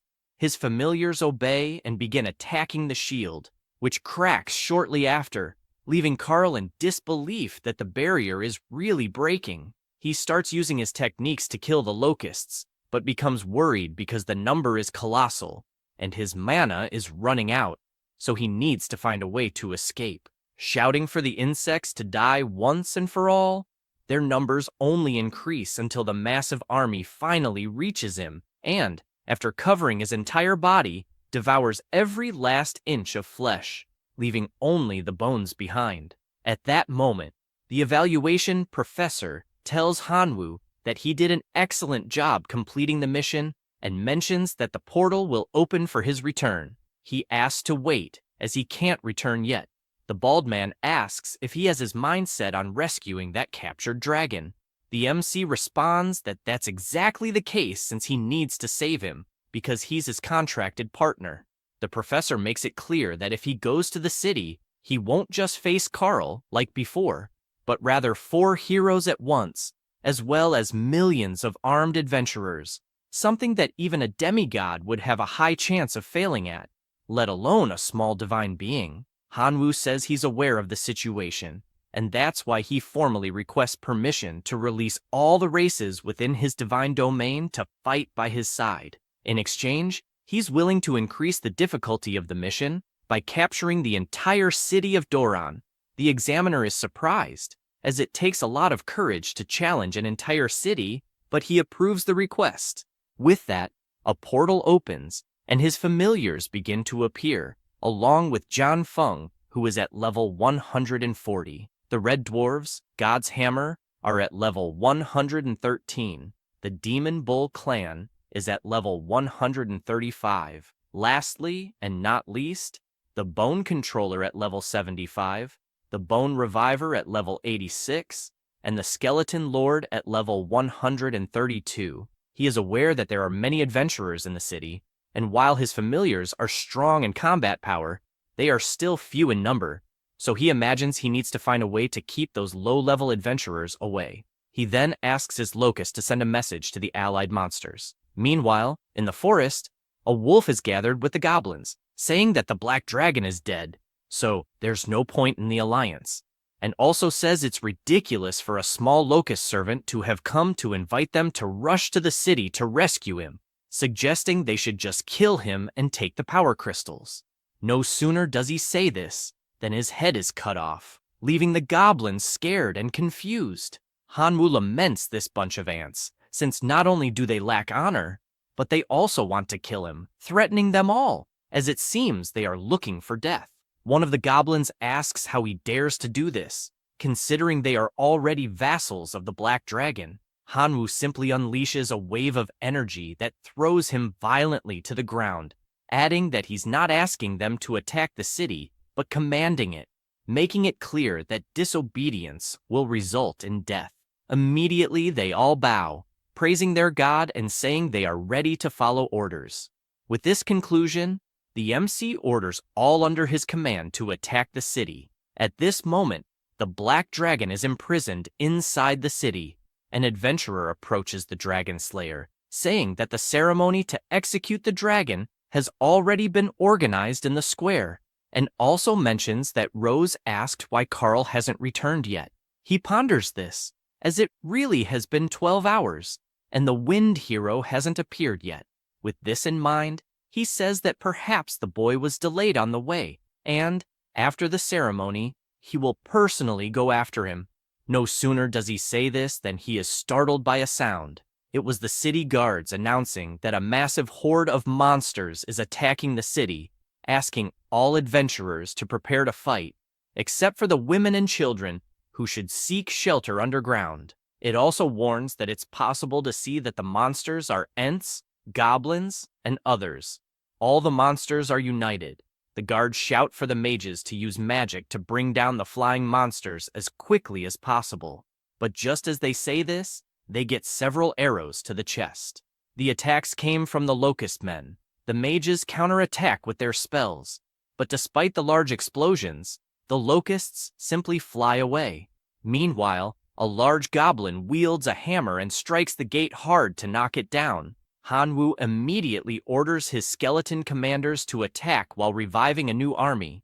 They promptly obey and begin to revive those who died in battle and soon charge toward the humans. Finally, the big orc manages to knock down the gate.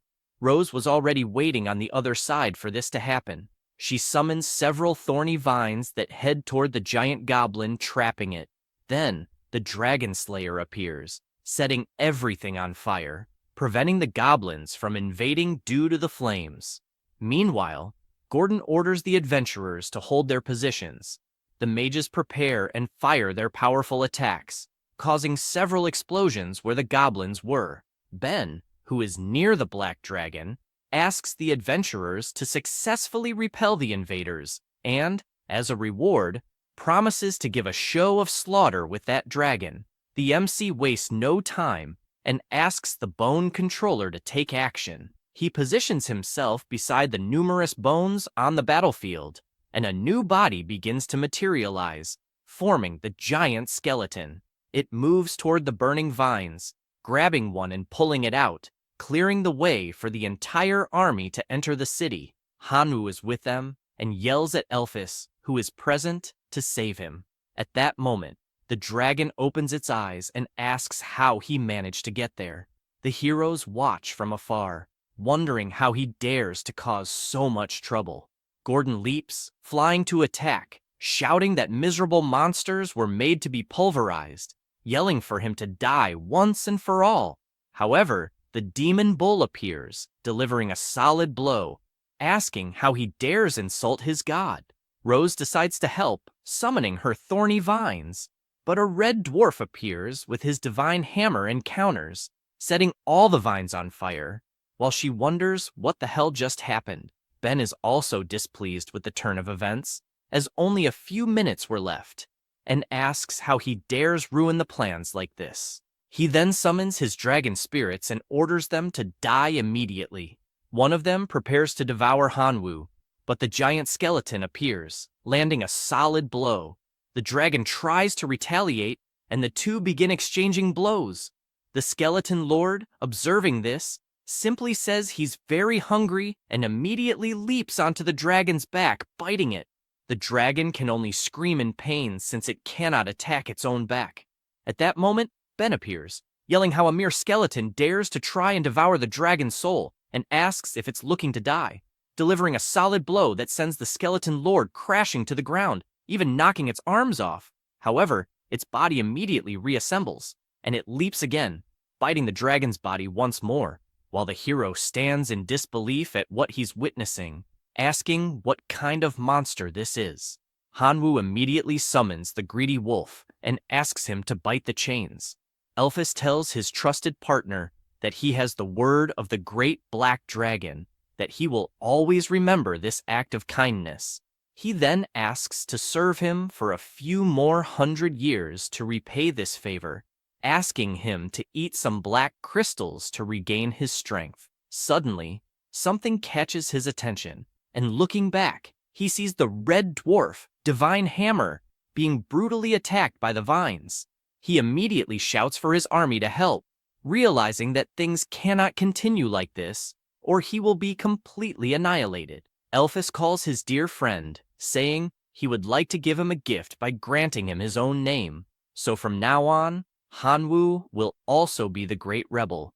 He then casts a spell with his eyes. The system informs that the rebel has been acquired, but the effects are still unknown.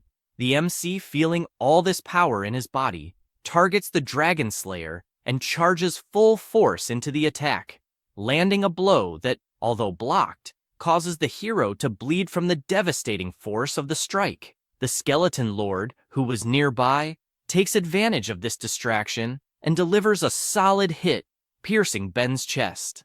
After finishing him off, he begins to summon his dead body, and a heroic mutant life form appears, the Blood Skeleton. The MC, losing patience, delivers a flying kick to Rose, sending her crashing to the ground.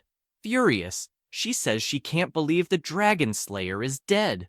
Hanwoo tells her not to worry, as she'll be next, and tells the Hammer of God that it's time for revenge for the attacks he received from that woman. He thanks his god, and with his hammer, approaches the heroine, finishing her off instantly. The MC now looks at the other battles, and finds Jian Feng fighting a hero. He decides to help by striking, but his attack is blocked. However, this distraction gives his familiar an opening to get close and land a blow, sending the hero flying and knocking him out on the ground. Gordon panics when he sees all his friends falling and runs in desperation. However, someone steps in front of him. It's the Blood Skeleton, Ben. The hero freezes, terrified to see his friend like this, but because of that, the Demon Bull gets close and finishes him off with his club. With this outcome, the MC orders the entire monster army to sweep the city and bring anything they find to the crystals. The goblins celebrate, wishing long life to their master. Hanwoo asks his dragon friend to recover soon. Elphys thanks him for his concern and says he's willing to follow him. At that moment, the examiner professor contacts him, congratulating Hanwoo for completing the mission and creating a miracle, informing him that the teleport portal is ready and that he has 3 hours to organize the war spoils.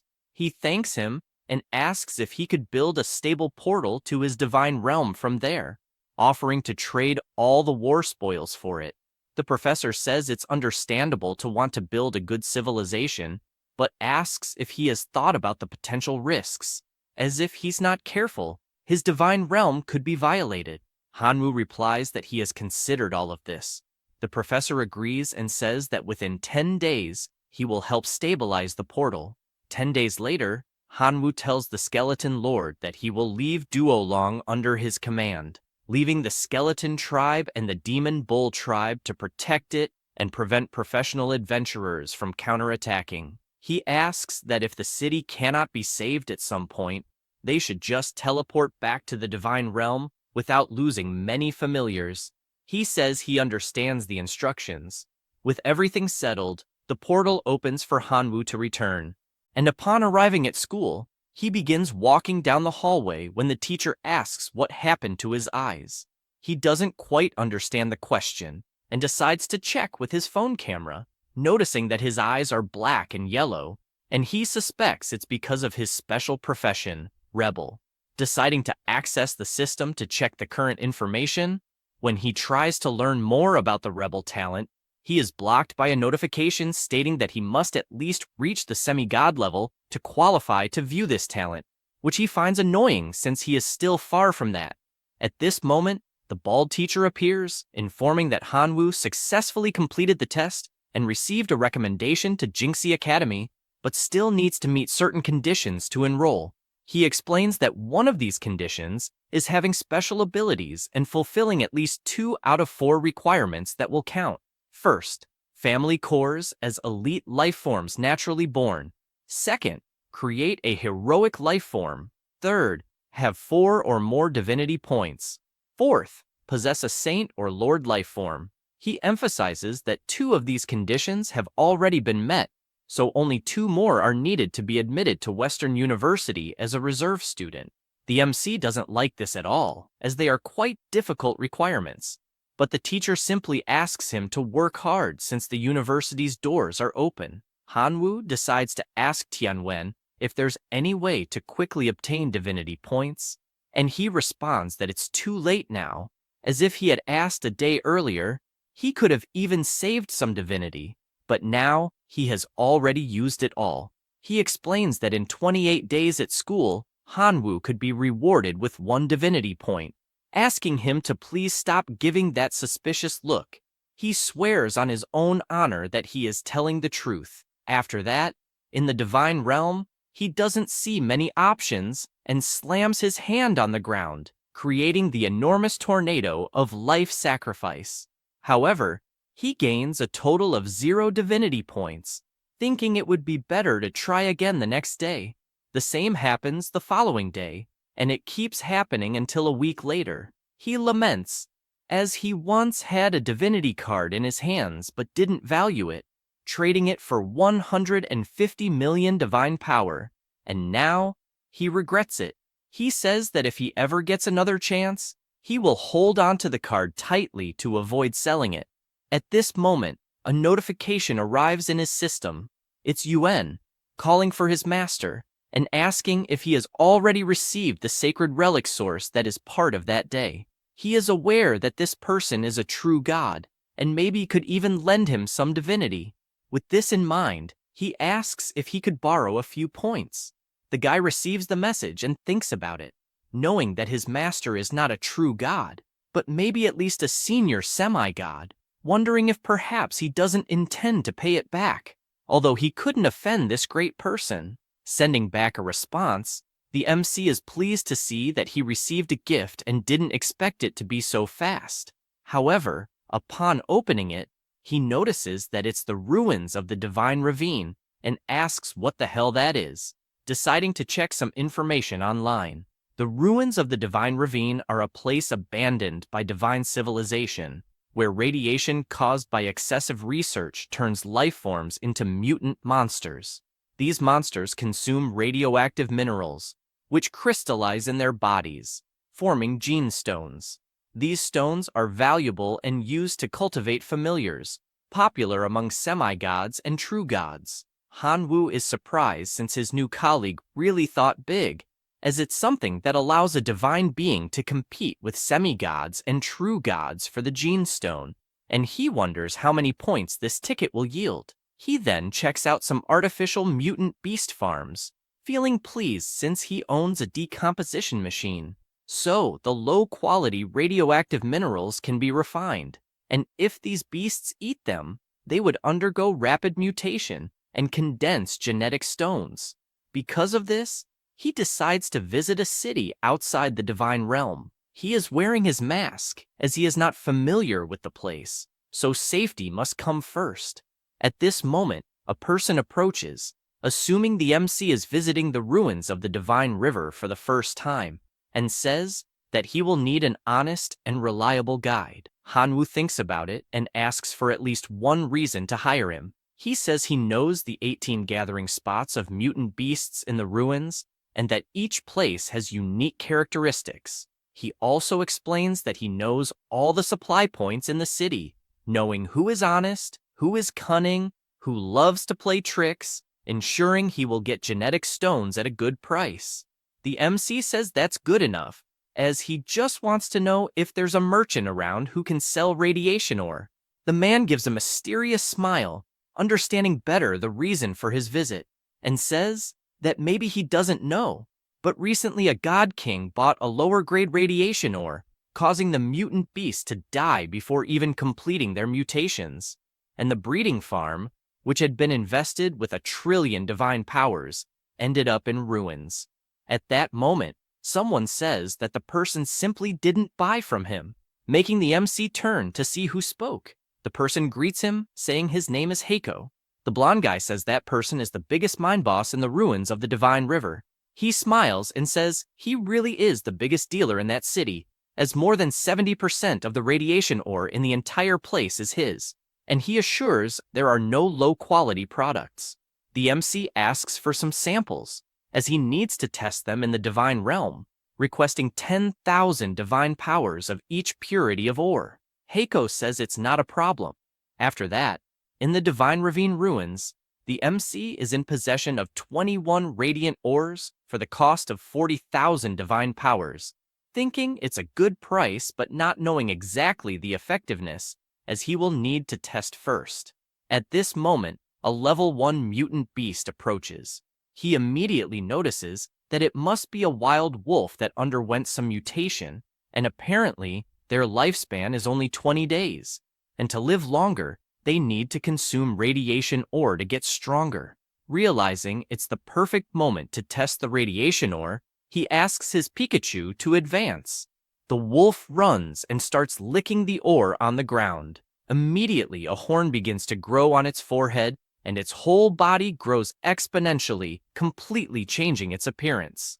The MC is surprised witnessing this, as with just one lick, it reached level 2, deciding to throw a new ore into the wolf's mouth, which, upon devouring it, again changes its appearance, becoming even more powerful. Hanwoo admits being surprised, as it took only 10 minutes for the mutation to rise from level 2 to 3, and he wonders what would happen if he used it on his familiars in the divine realm. Then, the wolf explodes, and a red ore drops on the spot.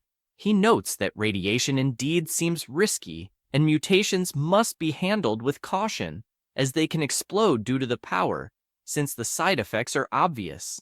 He notices that the gene stone dropped. It requires level 3 permission to be carried into the divine realm. Its effect is to induce genetic mutations in the teeth of familiars, resulting in large and long teeth. The side effect is that it reduces the lifespan of the mutated familiars by 3 years. Suddenly, someone appears, saying that if the boy is smart, he will hand over the genetic stone and the other green stone. Otherwise, he will regret it. The MC turns and can't believe who he is seeing, as it is the demigod gang, father of the first student he faced at school, and he wonders how he ended up running into this person, feeling relieved to be wearing the disguise mask. Because of this, he asks what will happen if he doesn't hand over the stones. The man says he might die, summoning several wolves that stand ready to attack. Hanwoo immediately bites his hand and activates his black dragon transformation. The wolves are startled by this, but it's too late, as the MC begins to attack them one by one. The demigod activates his enhancement in the art of the god of fury, asking the wolf cavalry to attack again. The animals obey and begin to run, but he just jumps, leaving the wolves confused since his target is now flying in the sky, making it impossible for them to reach him. The MC calls the old man an idiot, asking what he will do about this. Gang finds this trick petty and asks how he dares to show off like that, raising his hand and using his magic to force him down. The MC feels his body being pulled and goes straight to the ground, making him realize that the demigods really have many tricks up their sleeves, being forced to flee as he is chased by the wolves until he notices a sign that says, "Do not approach." He decides to head in that direction, and the demigod tells his cavalry to stop. Only then does Hanwoo realize the reason for that sign, as there are several bizarre mutants in the vicinity, and he worries because they are moving in for the attack. He starts running again since all those monsters seem like trouble, and concludes that running is the best strategy he has. At that moment, the beast notice the presence of the wolves and begin to attack them. Gang doesn't let this go and counterattacks with his punch, finishing off the mutants that were there and asking where the hell the boy went until he looks to the side, sensing a slightly frightening aura, and for that reason decides to leave. At this moment, the MC is in front of a river, relieved to have managed to escape and dying of thirst. At this moment, a fish approaches and jumps out, startling him with the shit he is seeing since it's a fish with legs, meaning that the river is also full of radioactive waste. He then decides to look at the map, wanting to find a river, but realizes that he is lost. At this moment, more mutants are approaching, and he tries to calm down since he's there anyway, so it's better to gain some more genetic stones, throwing his red stones at the monsters. After they eat, they all explode, and he realizes that it's not so difficult to obtain the genetic ores. After a while, already at night, the MC worries since it's getting dark and it's not safe at this hour in nature. imagining that he should go to the top of the mountain since it seems like there's something there. Because as far as he knows, that area is abandoned, so there should be buildings with no one inside, as it's safer to rest in an abandoned building than in the forest. Transforming into a black dragon and flying to the location, as he approaches, he notices that it's actually an abandoned castle, and as he walks, he realizes that the place is deserted, but is aware that he needs to be careful since there could be wild animals living inside. He then notices some papers lying on the ground and seems to sense an energy fluctuation coming from within. Upon checking what it is, he sees some people performing a kind of ritual and wonders what the hell this means. One of the men in black comments that, despite being condemned for investment failures, the God King paid the price of hundreds of billions of divine power to create the opportunity for that ceremony, so the operation must be successful, stressing that time is almost up, so they should proceed with the ceremony at once. The night passes, and the stones are positioned in a magic circle. A huge light rises above the castle, and the magic circle becomes gigantic in the air. They are happy since this means it worked, as they have definitely managed to touch the seal of the ancient civilization. The MC worries about this since the internet says that the project for that location had been abandoned and sealed by the divine civilization due to its high-risk factor. And apparently, the rumors were true, since the God King used the mutant beast farm as a front while secretly researching a ritual to break the seal. He decides to sneak closer, pleased that the ruins have restrictions since only beings with a divinity below 10 can enter. And probably the fact that the God King cannot enter makes things easier. The beasts begin to look at the sky as something is happening. Suddenly, a warning notification appears, stating that it has been detected that the unlocker is not a superior warrior of the Kamigawa civilization and is considered an intruder. Therefore, the unlocking is suspended, activating anti-theft mode and releasing the Class 6 mutant, the Gamora. In addition, it is informed that the formation has been obstructed and the source of the mutation has forcibly broken the seal and is currently being suppressed. This causes the heads of those responsible for the ritual to start aching. Hanwoo is confused, wondering what the hell is happening for the people to be like this. At this moment, something emerges, greeting the lovely players present and stating that it is the source of the mutation and would like to thank them for helping him free himself from the chains, weakening the seal. Because of this, he will give a gift that will actually make them become a vessel. Everyone starts to panic, asking who the hell he is. The monster explains that unfortunately, only one can become the vessel and asks them to play a little game. Then, a strong green glow appears, and this being begins to walk towards everyone. The source of the mutation explains that the objective of the game is to cultivate a mutant beast capable of defeating the Class 6 mutant beast, and that he will give each one 10,000 units of high-purity radiation ore, which will be used as test subjects for their familiars. One guy responds that he has no interest in becoming a vessel and demands to be released immediately, and if not, he will free the familiars from the dominion of God to completely destroy that place, deciding to do so right as he speaks. However, he gets frustrated since, for some reason, he cannot connect to the divine realm. Then, Gamora appears and devours this man, fully manifesting at the location in front of everyone. At this moment, the MC politely asks for permission and explains that he cannot communicate with the divine realm alone, so he cannot summon the familiars for the test. Everyone is startled, asking who the hell the kid is and why he is there. The source of the mutation states that he will not regret this mutation and invokes the portal to the divine realm, leaving him worried as things have become complicated, since the setup was made so that it is only possible to take the familiars out of the realm, but he himself cannot enter, so he will not be able to escape. 3 hours pass, and one guy comments that the situation is not good at all, as most of his familiars died after consuming the radiation ore, and only 10% improve slightly.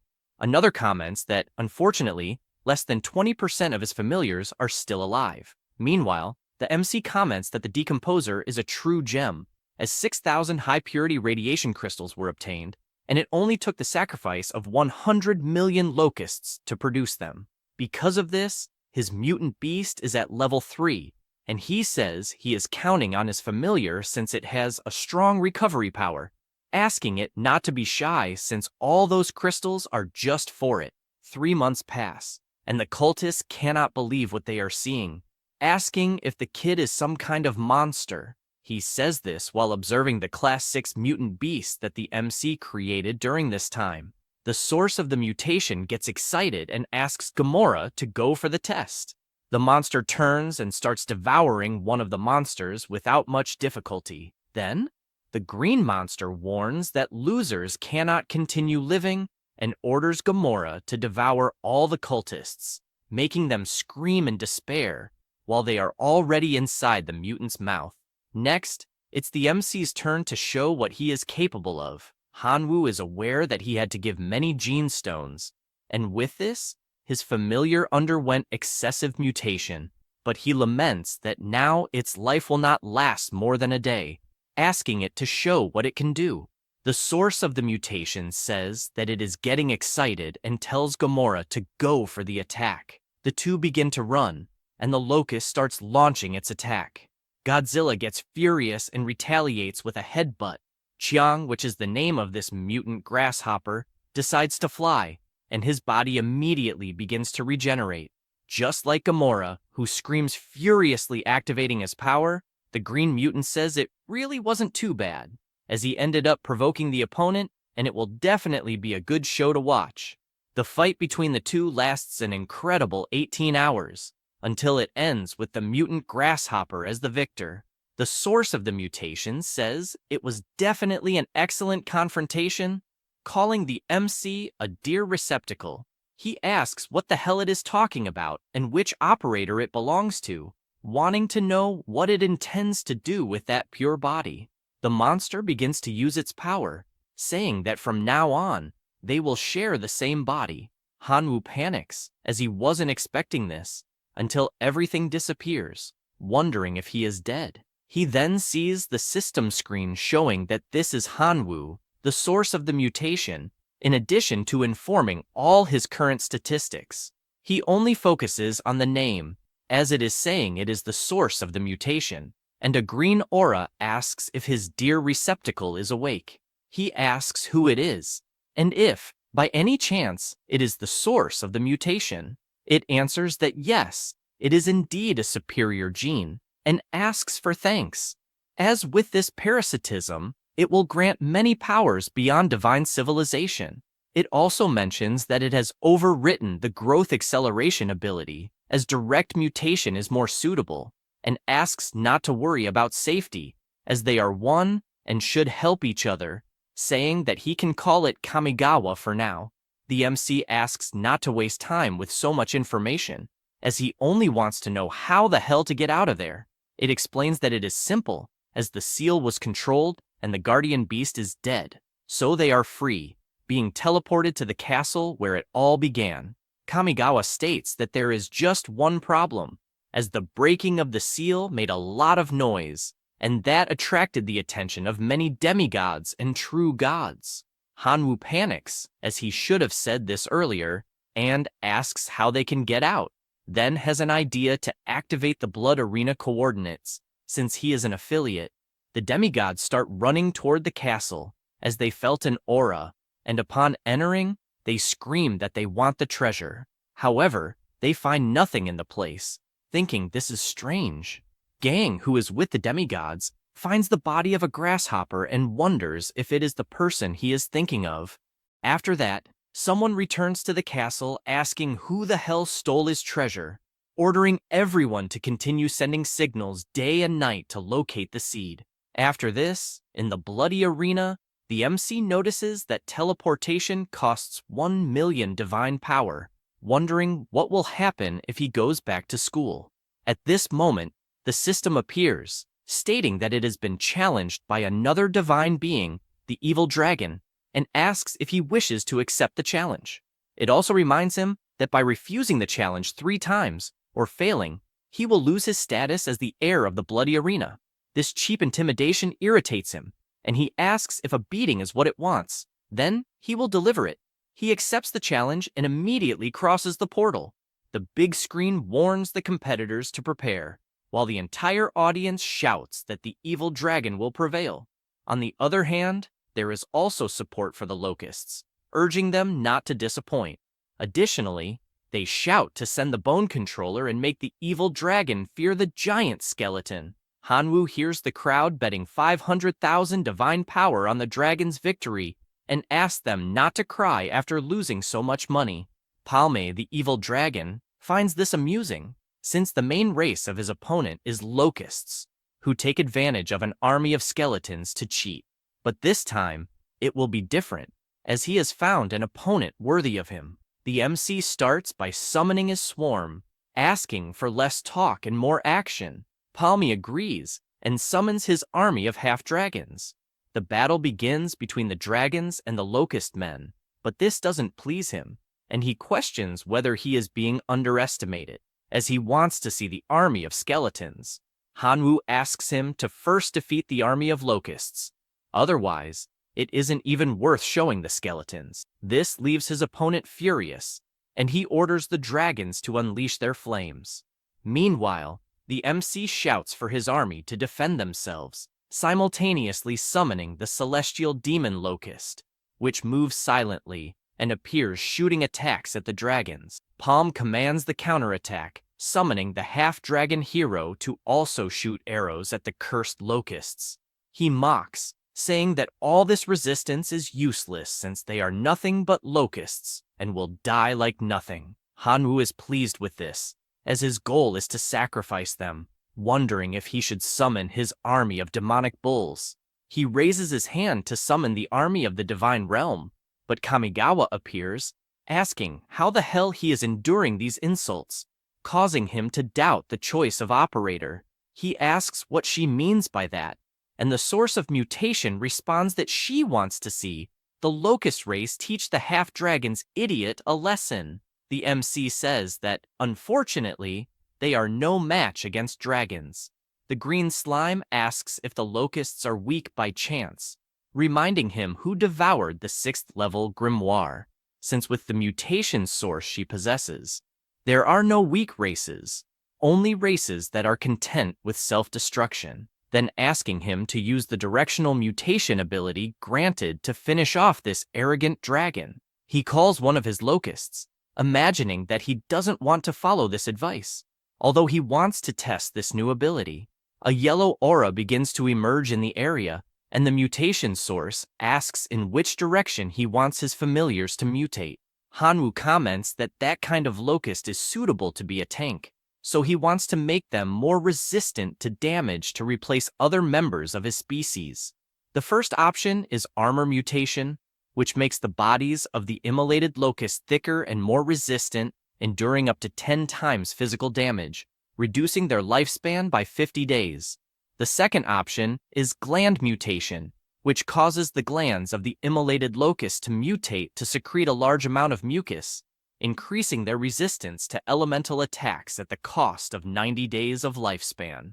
Lastly, the total mutation directs the locusts to mutate, increasing their size and strength at the cost of 24 hours of their lifespan. He imagines that the half-dragon's attacks are fierce, and many locusts die every second, so if he wants to resist, he needs to take risks, thus choosing the third option.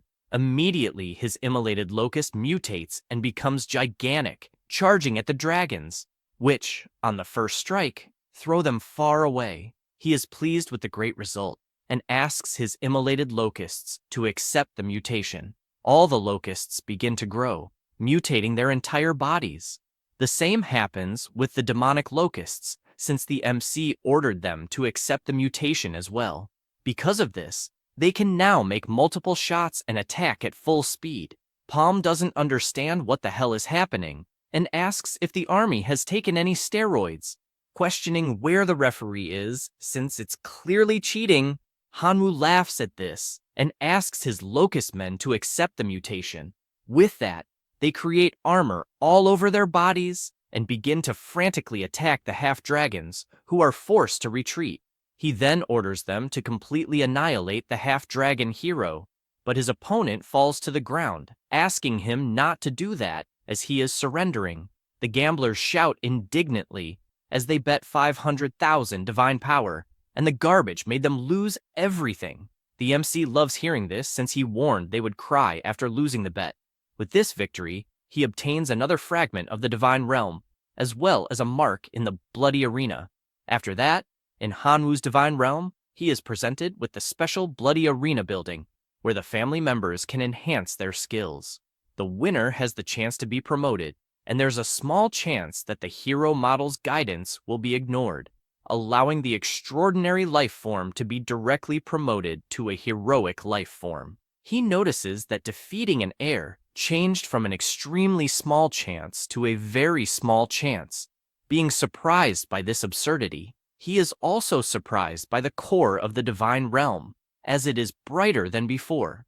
The source of the mutation asks why he is surprised by so little, as, compared to his value there, that is just the tip of the iceberg.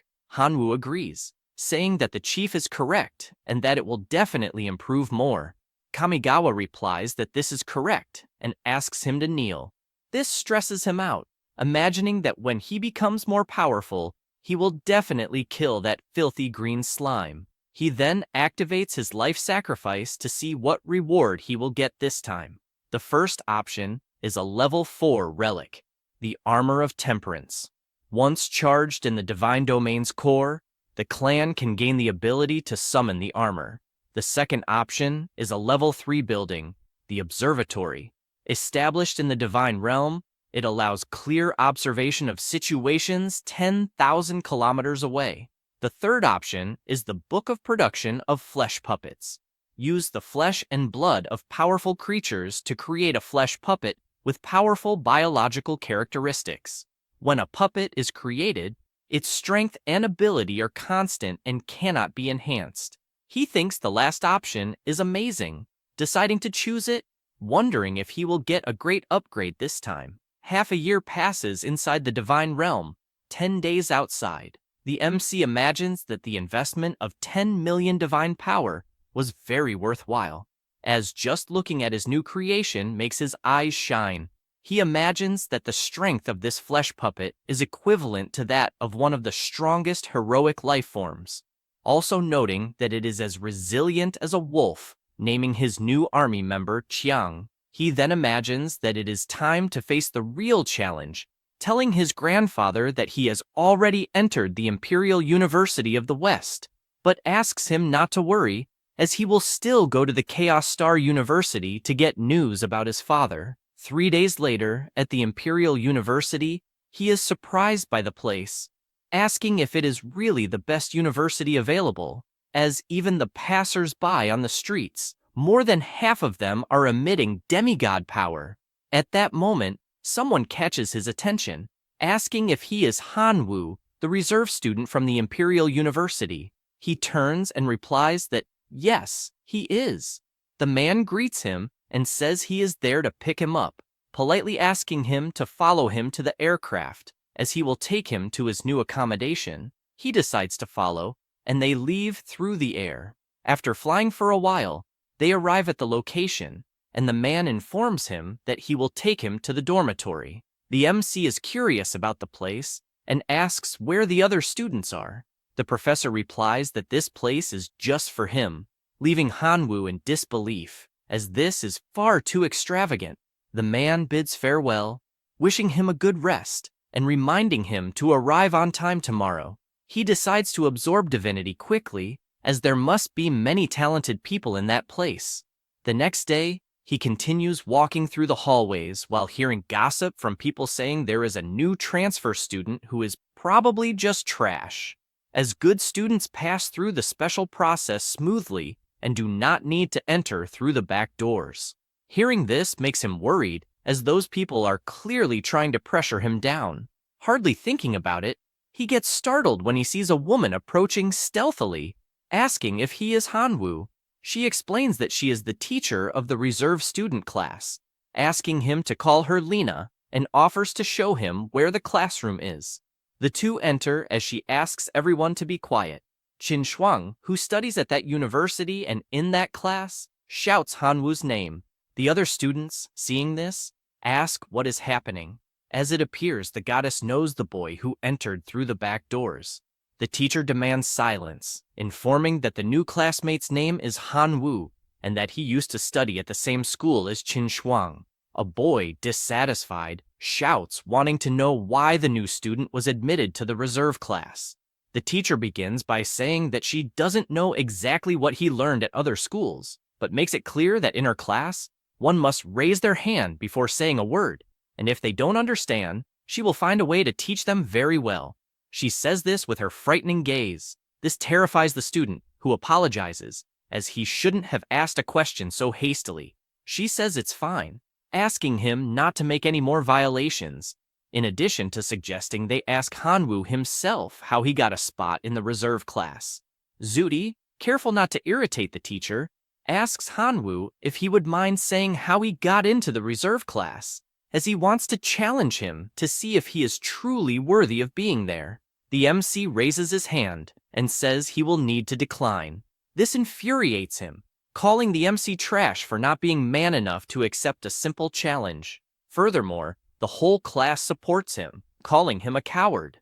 At that moment, Qin Shuang slams her hand on the table and tells them to stop, saying that Hanwu has never provoked anyone, so she wants to know why they are slandering him without even knowing him. The MC just watches, imagining that it was to be expected from Qin Shuang, as no matter where she goes, she always finds a bunch of little dogs. Moments later, the teacher leaves the room, and a group heads toward the MC's desk. However, his friend steps in front, asking what they are doing and requesting that they go over her first if they want to intimidate someone. They inform her that the matter has absolutely nothing to do with her, asking her to please get out of the way, and calling Hanwu, saying that if he has the courage, he should not hide behind a woman. He takes a deep breath and stands up. At this moment, Zudi approaches, saying that a mere transfer student who entered through the back doors shouldn't be studying there, in addition to accusing him of not even being qualified to study with everyone. Because of this, he asks him to leave the reserve class, warning that otherwise, he will beat him until he does. The MC turns to Qin Shuang and says that it must be quite difficult to study with that bunch of idiots. She replies that they are usually normal and does not know why they are only picking on him. Hanwu thinks this is good since she apparently doesn't know them very well, so she can beat them without a guilty conscience. She asks not to underestimate Zudi, since his main relative is a rare and naturally elite Iron Man, imagining that even her Thunder Sparrow might not be a match. He replies that if she's afraid of seeing them get hurt, then that's fine, but she says she doesn't care. The student asks if he heard correctly about hurting him, since just a few simple relatives would be enough to eliminate the rookie from existence. Asking to go to the training field, Qin Shuang doesn't understand why Hanwu is so stubborn and wonders how she could help without hurting his self-esteem. After they arrive at the location, the system politely asks them to choose the battle method. The options are Heroic Battle, Extraordinary Battle, Elite Battle, Legion Battle, 5 against 5, and 10 against 10. He notices that there are various ways to fight, asking to go with 10 against 10 since it's a good opportunity to test his 10 strongest relatives. The two position themselves in the battle arena, and Zudi is unsure whether his opponent is arrogant or simply ignorant for not choosing the Legion battle, but rather 10 against 10. The MC immediately starts invoking his flesh puppets, which shocks his opponent, who asks what the hell that is, as it is indeed a form of heroic life but exudes a strange aura. For this reason, he decides to take it seriously, as he can't embarrass himself in front of his goddess. Deciding to summon his Iron Men, he notes that it is a formation difficult even for Lord-level warriors to face. Outside, Qin Shuang watches on the big screen and asks when Hanwu got those relatives. Next to her is a boy using his eye to check the battle information, stating that Hanwoo is actually using puppets, all equivalent to a form of heroic life, and he doesn't understand how he's going to use something of that level in this battle. Other students comment that he must really be rich, as he created 10 puppets at once, knowing that just one of them must be worth around 30 million divine power, wondering if that money is the reason he can enter through the back doors. She starts reflecting and doesn't understand how someone completely alone, without any support, managed to get so much money, thinking it's better not to dwell on it since she just wants to watch and can ask about it later. The battle begins with Zudi ordering his Iron Men to attack, starting with delivering several maximum power punches. He warns that they will soon hear the monsters turning into toothpaste, but the MC taunts him, asking if he's sleeping or can't take it anymore. He doesn't understand this provocation, but when he looks back at the arena, he sees his soldiers being subdued, being punched one by one with extreme ease, forcing the robots to go completely defensive. The students can't comprehend what kind of monsters these are that can resist the attacks of the Iron Men, and not only that, but they counterattack, copying the same move, even injuring the robots severely. Shuang doesn't hide her surprise, as she is witnessing Hanwoo much stronger than before. Meanwhile, the MC bored asks if the little girl wants to continue. This infuriates him since he hasn't even used the trump card he has saved, asking his Iron Men to merge. Hanwoo finds this amusing, since now the robots will combine, asking if the little boy watched a lot of Transformers when he was young. The relatives now have a completely different design, making the MC feel nauseous, as there's too much shine to process. The arena starts to explode until the big robot finally forms, causing Zudi to burst into laughter, asking if he's scared now, as his new piece of art has 10 times the attack power of a common Iron Man, asking him to die already. The robot prepares and starts running, attacking all the puppets at the same time. He warns that he will show the true strength of someone from the reserve class of the greatest university of all time. The MC mocks, asking if he is that strong, but Zudi gives a second chance, warning that if he hears a plea for forgiveness on his knees, he will spare the remaining members of his clan, and makes it clear that the offer is valid for 10 seconds, starting the countdown. However, Hanwoo says the number 0 and wants to see what will happen since the countdown is over. This irritates the boy, asking not to be blamed later for what will happen. He barely says this and becomes scared, as all the MC's monsters simply healed. Then, they jump and begin to attack the metal armor, biting from one side and tearing off the cables from the entire armor. The students watching come to the conclusion that the fight is brutal as well as humiliating, since even the robot's head was torn off. Shudi falls to the ground screaming that this is simply impossible, while the MC just exits the portal victorious.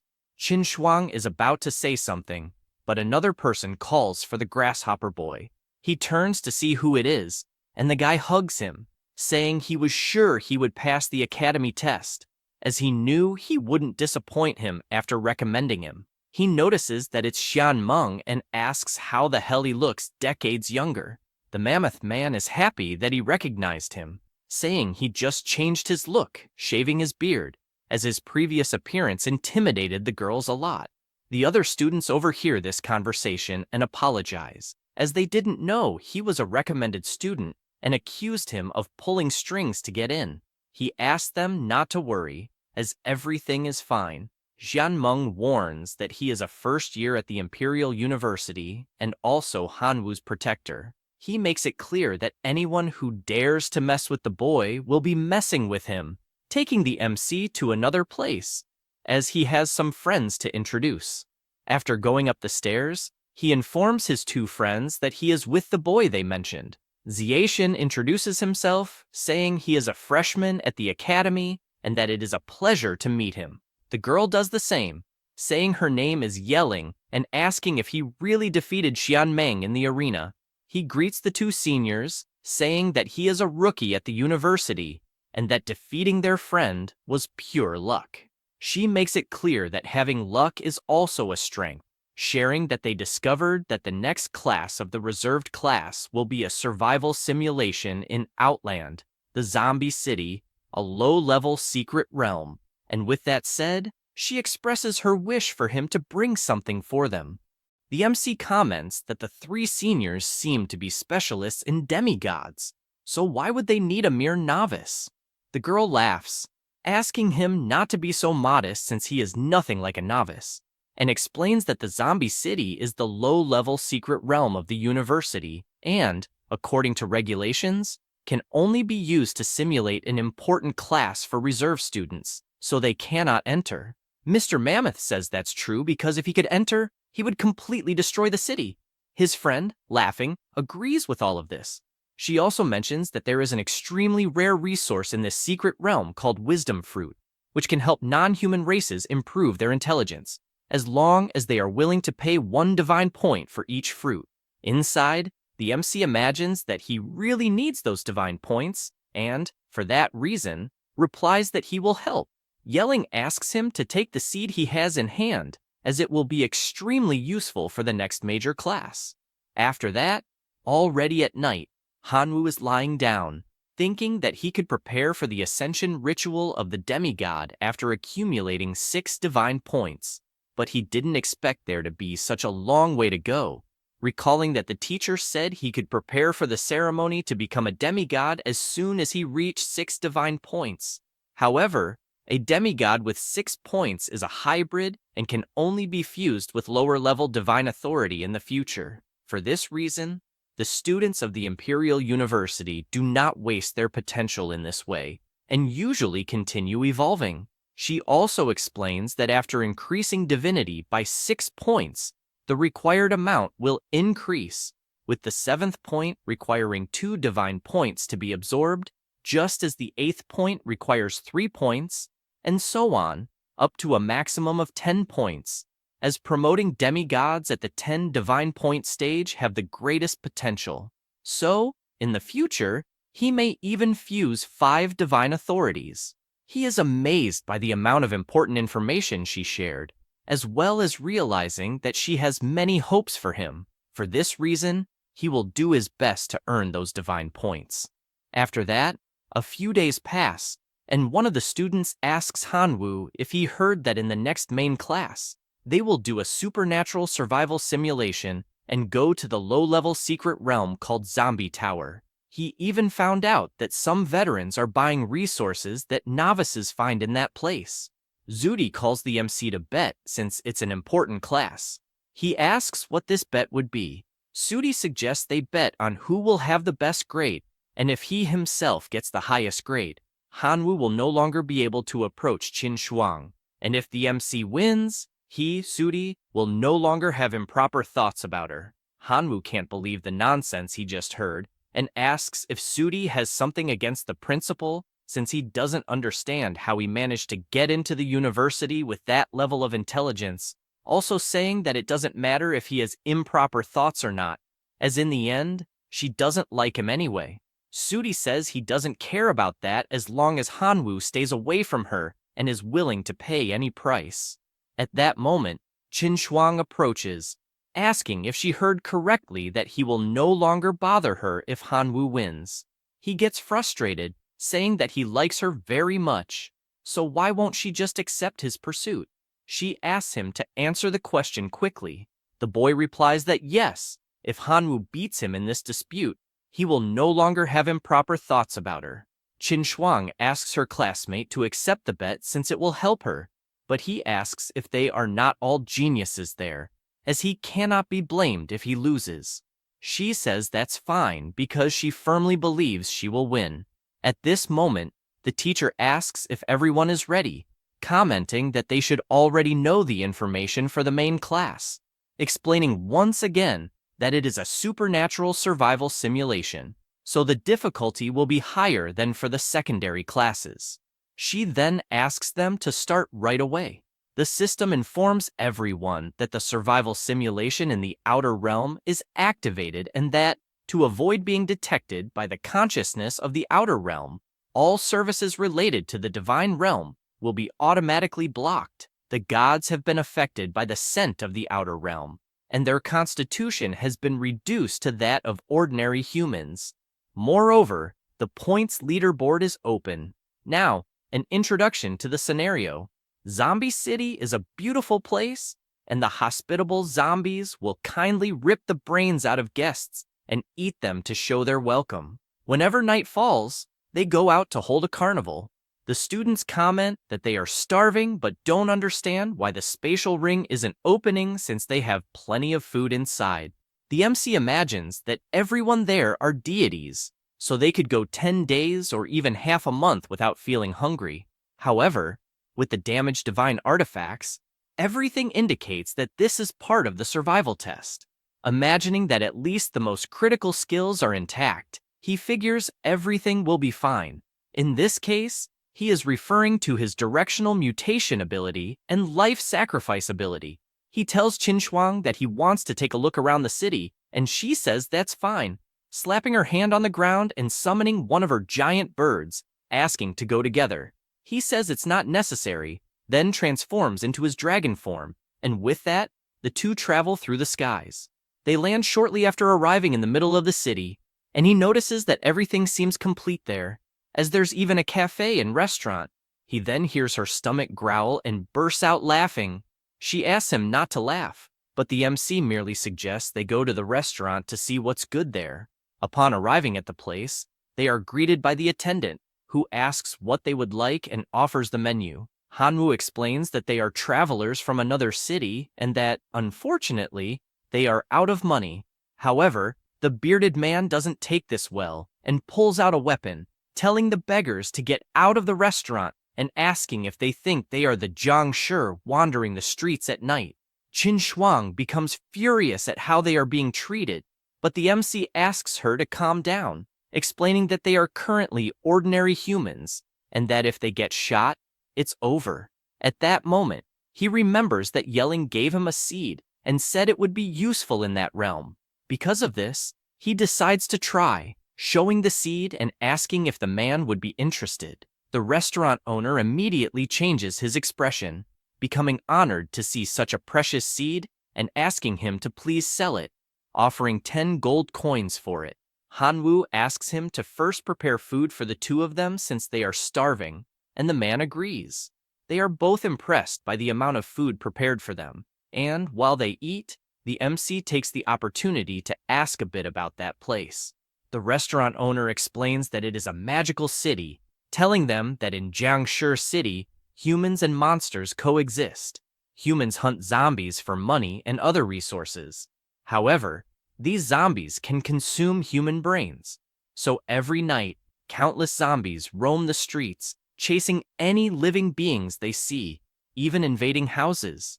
He also mentions that people need swords, firearms, and even other things, like magical plants, to survive, citing the MC's seed as an example, which seems to be of Tier 3, and for this reason, he asks him to please sell it. He becomes pensive, as that scenario feels quite familiar, since he used to play that game a lot when he was a top player in his previous world. He imagines that it seems like first-tier plants are equivalent to common life forms, and third-tier ones have at least the strength of extraordinary lives. Qin Shuang asks how they could get more seeds like those, and the restaurant owner comments that they can buy more at the town shop, but they are quite expensive. They can also obtain more by killing zombies, although they are harder to deal with since they are powerful monsters. Hanwoo worries, as it is clear that the place is dangerous at night, so they urgently need to find somewhere to stay. The bearded man comments that if they want to settle in the town, they should go to the mayor to buy a property. That way, they will officially become town residents. Additionally, they can find an inn to stay at, but regardless of their choice, he suggests they don't go out at night. Knowing all this, they leave, thinking it would be interesting to buy a property. After that, still at the restaurant, another student comes in asking for food. However, the restaurant owner screams for them to leave and then shoots, hitting the boy's hand, causing him to panic. In the system, it's shown that this student lost a total of 500 points due to this incident. which leaves Qin Shuang scared, thanking the MC for stopping her from arguing with the restaurant owner, since he shot without mercy at the first person who bothered him. After this, they go to the mayor's house, and he tells them that the seeds are worth 1,321 and the other is worth 1,160. He also mentions that the cheapest property in town costs 1,200 coins. She worries since she doesn't have enough, but the MC tells her not to worry, as he has some extra and can cover her part. The mayor suggests they could buy a house together, as the most beautiful houses are sold this way and cost 2,350 coins. The two are impressed, as the house is not only beautiful, but even has a pool, and for this reason, they agree without a second thought. Schwarzenegger says that it's all good, just mentioning that there are some rules in town about buying properties together, as the two need to be married for it to be possible. For this reason, he asks if they would like to get married. This makes both of them extremely embarrassed. The mayor notices this and asks if perhaps they don't want to be husband and wife, as if that's the case. They won't be able to buy the house together because it's a traditional town, so they don't allow random relationships between men and women. She feels embarrassed and she doesn't know what to do, until the MC thinks of suggesting something. But she interrupts him, saying it's fine, and they both respond that they are willing to get married. Schwarzenegger gets excited, saying they are definitely a perfect match, and just asks them to fill out a form, as after that, they will be legally married. He presents the key to the house, along with a gift of 130 pea seeds and 50 copper flower seeds, while congratulating them on their marriage. The two leave, and Qin Shuang makes it clear that she was forced to admit they are in this type of relationship, but asks him not to take it seriously. He laughs, as he understands this perfectly. She becomes furious because he is indifferent about it, because they acquired the property and became formal residents of the town. Both received 1,000 points, putting them in first place on the leaderboard. The two arrive at their new house, and he is amazed since the house is incredibly luxurious. She doesn't care that much about it, as a house like that is nothing compared to the one she owns. She then goes upstairs, saying she will take a shower and go to bed, as she is exhausted. Hanwoo decides to check what special abilities the pea seeds have, in addition to the 50 copper flowers, both gifted by the mayor. An hour passes after planting them, and he decides to walk around the house, heading to the room to tell Qin Shuang how the seeds reacted. However, he finds her only in her underwear and feels extremely embarrassed about it. In addition to being kicked out of the room the very second, he tries to apologize, as that wasn't his intention. The MC is outside, wondering if the seeds grew quickly, so they must be powerful. Suddenly, Qin Shuang arrives, asking what he is grumbling about. Only then does he notice her presence, getting embarrassed right away. This leaves her thoughtful, to the point of asking why he blushed as soon as he saw her. He, with the good memories he had moments ago, says it's nothing much. She is dying of embarrassment since she knows what it's about, and makes it clear that he didn't see anything unusual in the room, and that it should be forgotten. At that moment, they both hear a sound, and she uses her light technique to illuminate the area, noticing a horde approaching with several apparently hungry zombies. Hanwoo comments that the moment is perfect since he wants to see what the plants are capable of, asking them to fire their attacks. However, the peas barely move the zombies, leaving him frustrated since he didn't think the attack power would be so pathetic. Because of this, he decides to use the darkness attribute bonus, and the power of his plants increases considerably, also growing much larger. Now, with the more powerful attacks, the zombies begin to die, giving a point for each kill, and a few even drop some items. He notices that using dark abilities is very exhausting, and that soon they will be surrounded again, so he doesn't know exactly what they should do. Qin Shuang asks them to do something quickly, since apparently Suti has bought some property as his score is at 1,300, and if it continues like this, they will lose.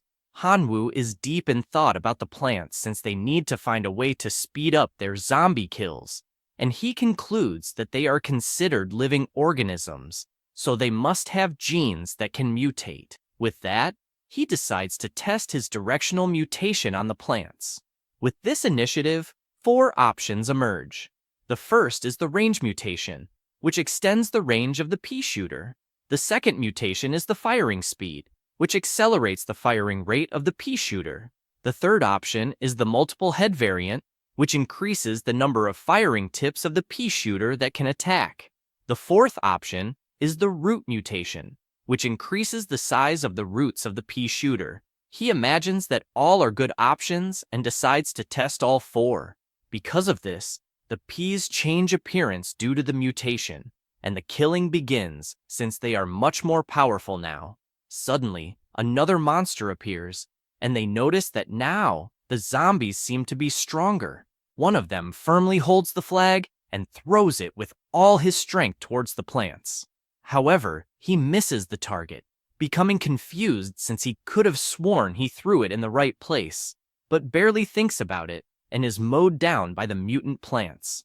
The MC, who has the flag in hand, comments that he will confiscate it and remembers that he also has the copper plants since they can also mutate. The first type of mutation for them is multiple production, which increases the production rate of the cornflower. The second option is the absorption mutation, which increases the range of the cornflower in absorbing dead air. He gets excited, saying that he wants all of them since with that he will gain a lot of coins. Qin Shuang gets excited about this while looking at the leaderboard, as she managed to surpass Sudi. This guy can't believe it since he fell to second place on the leaderboard.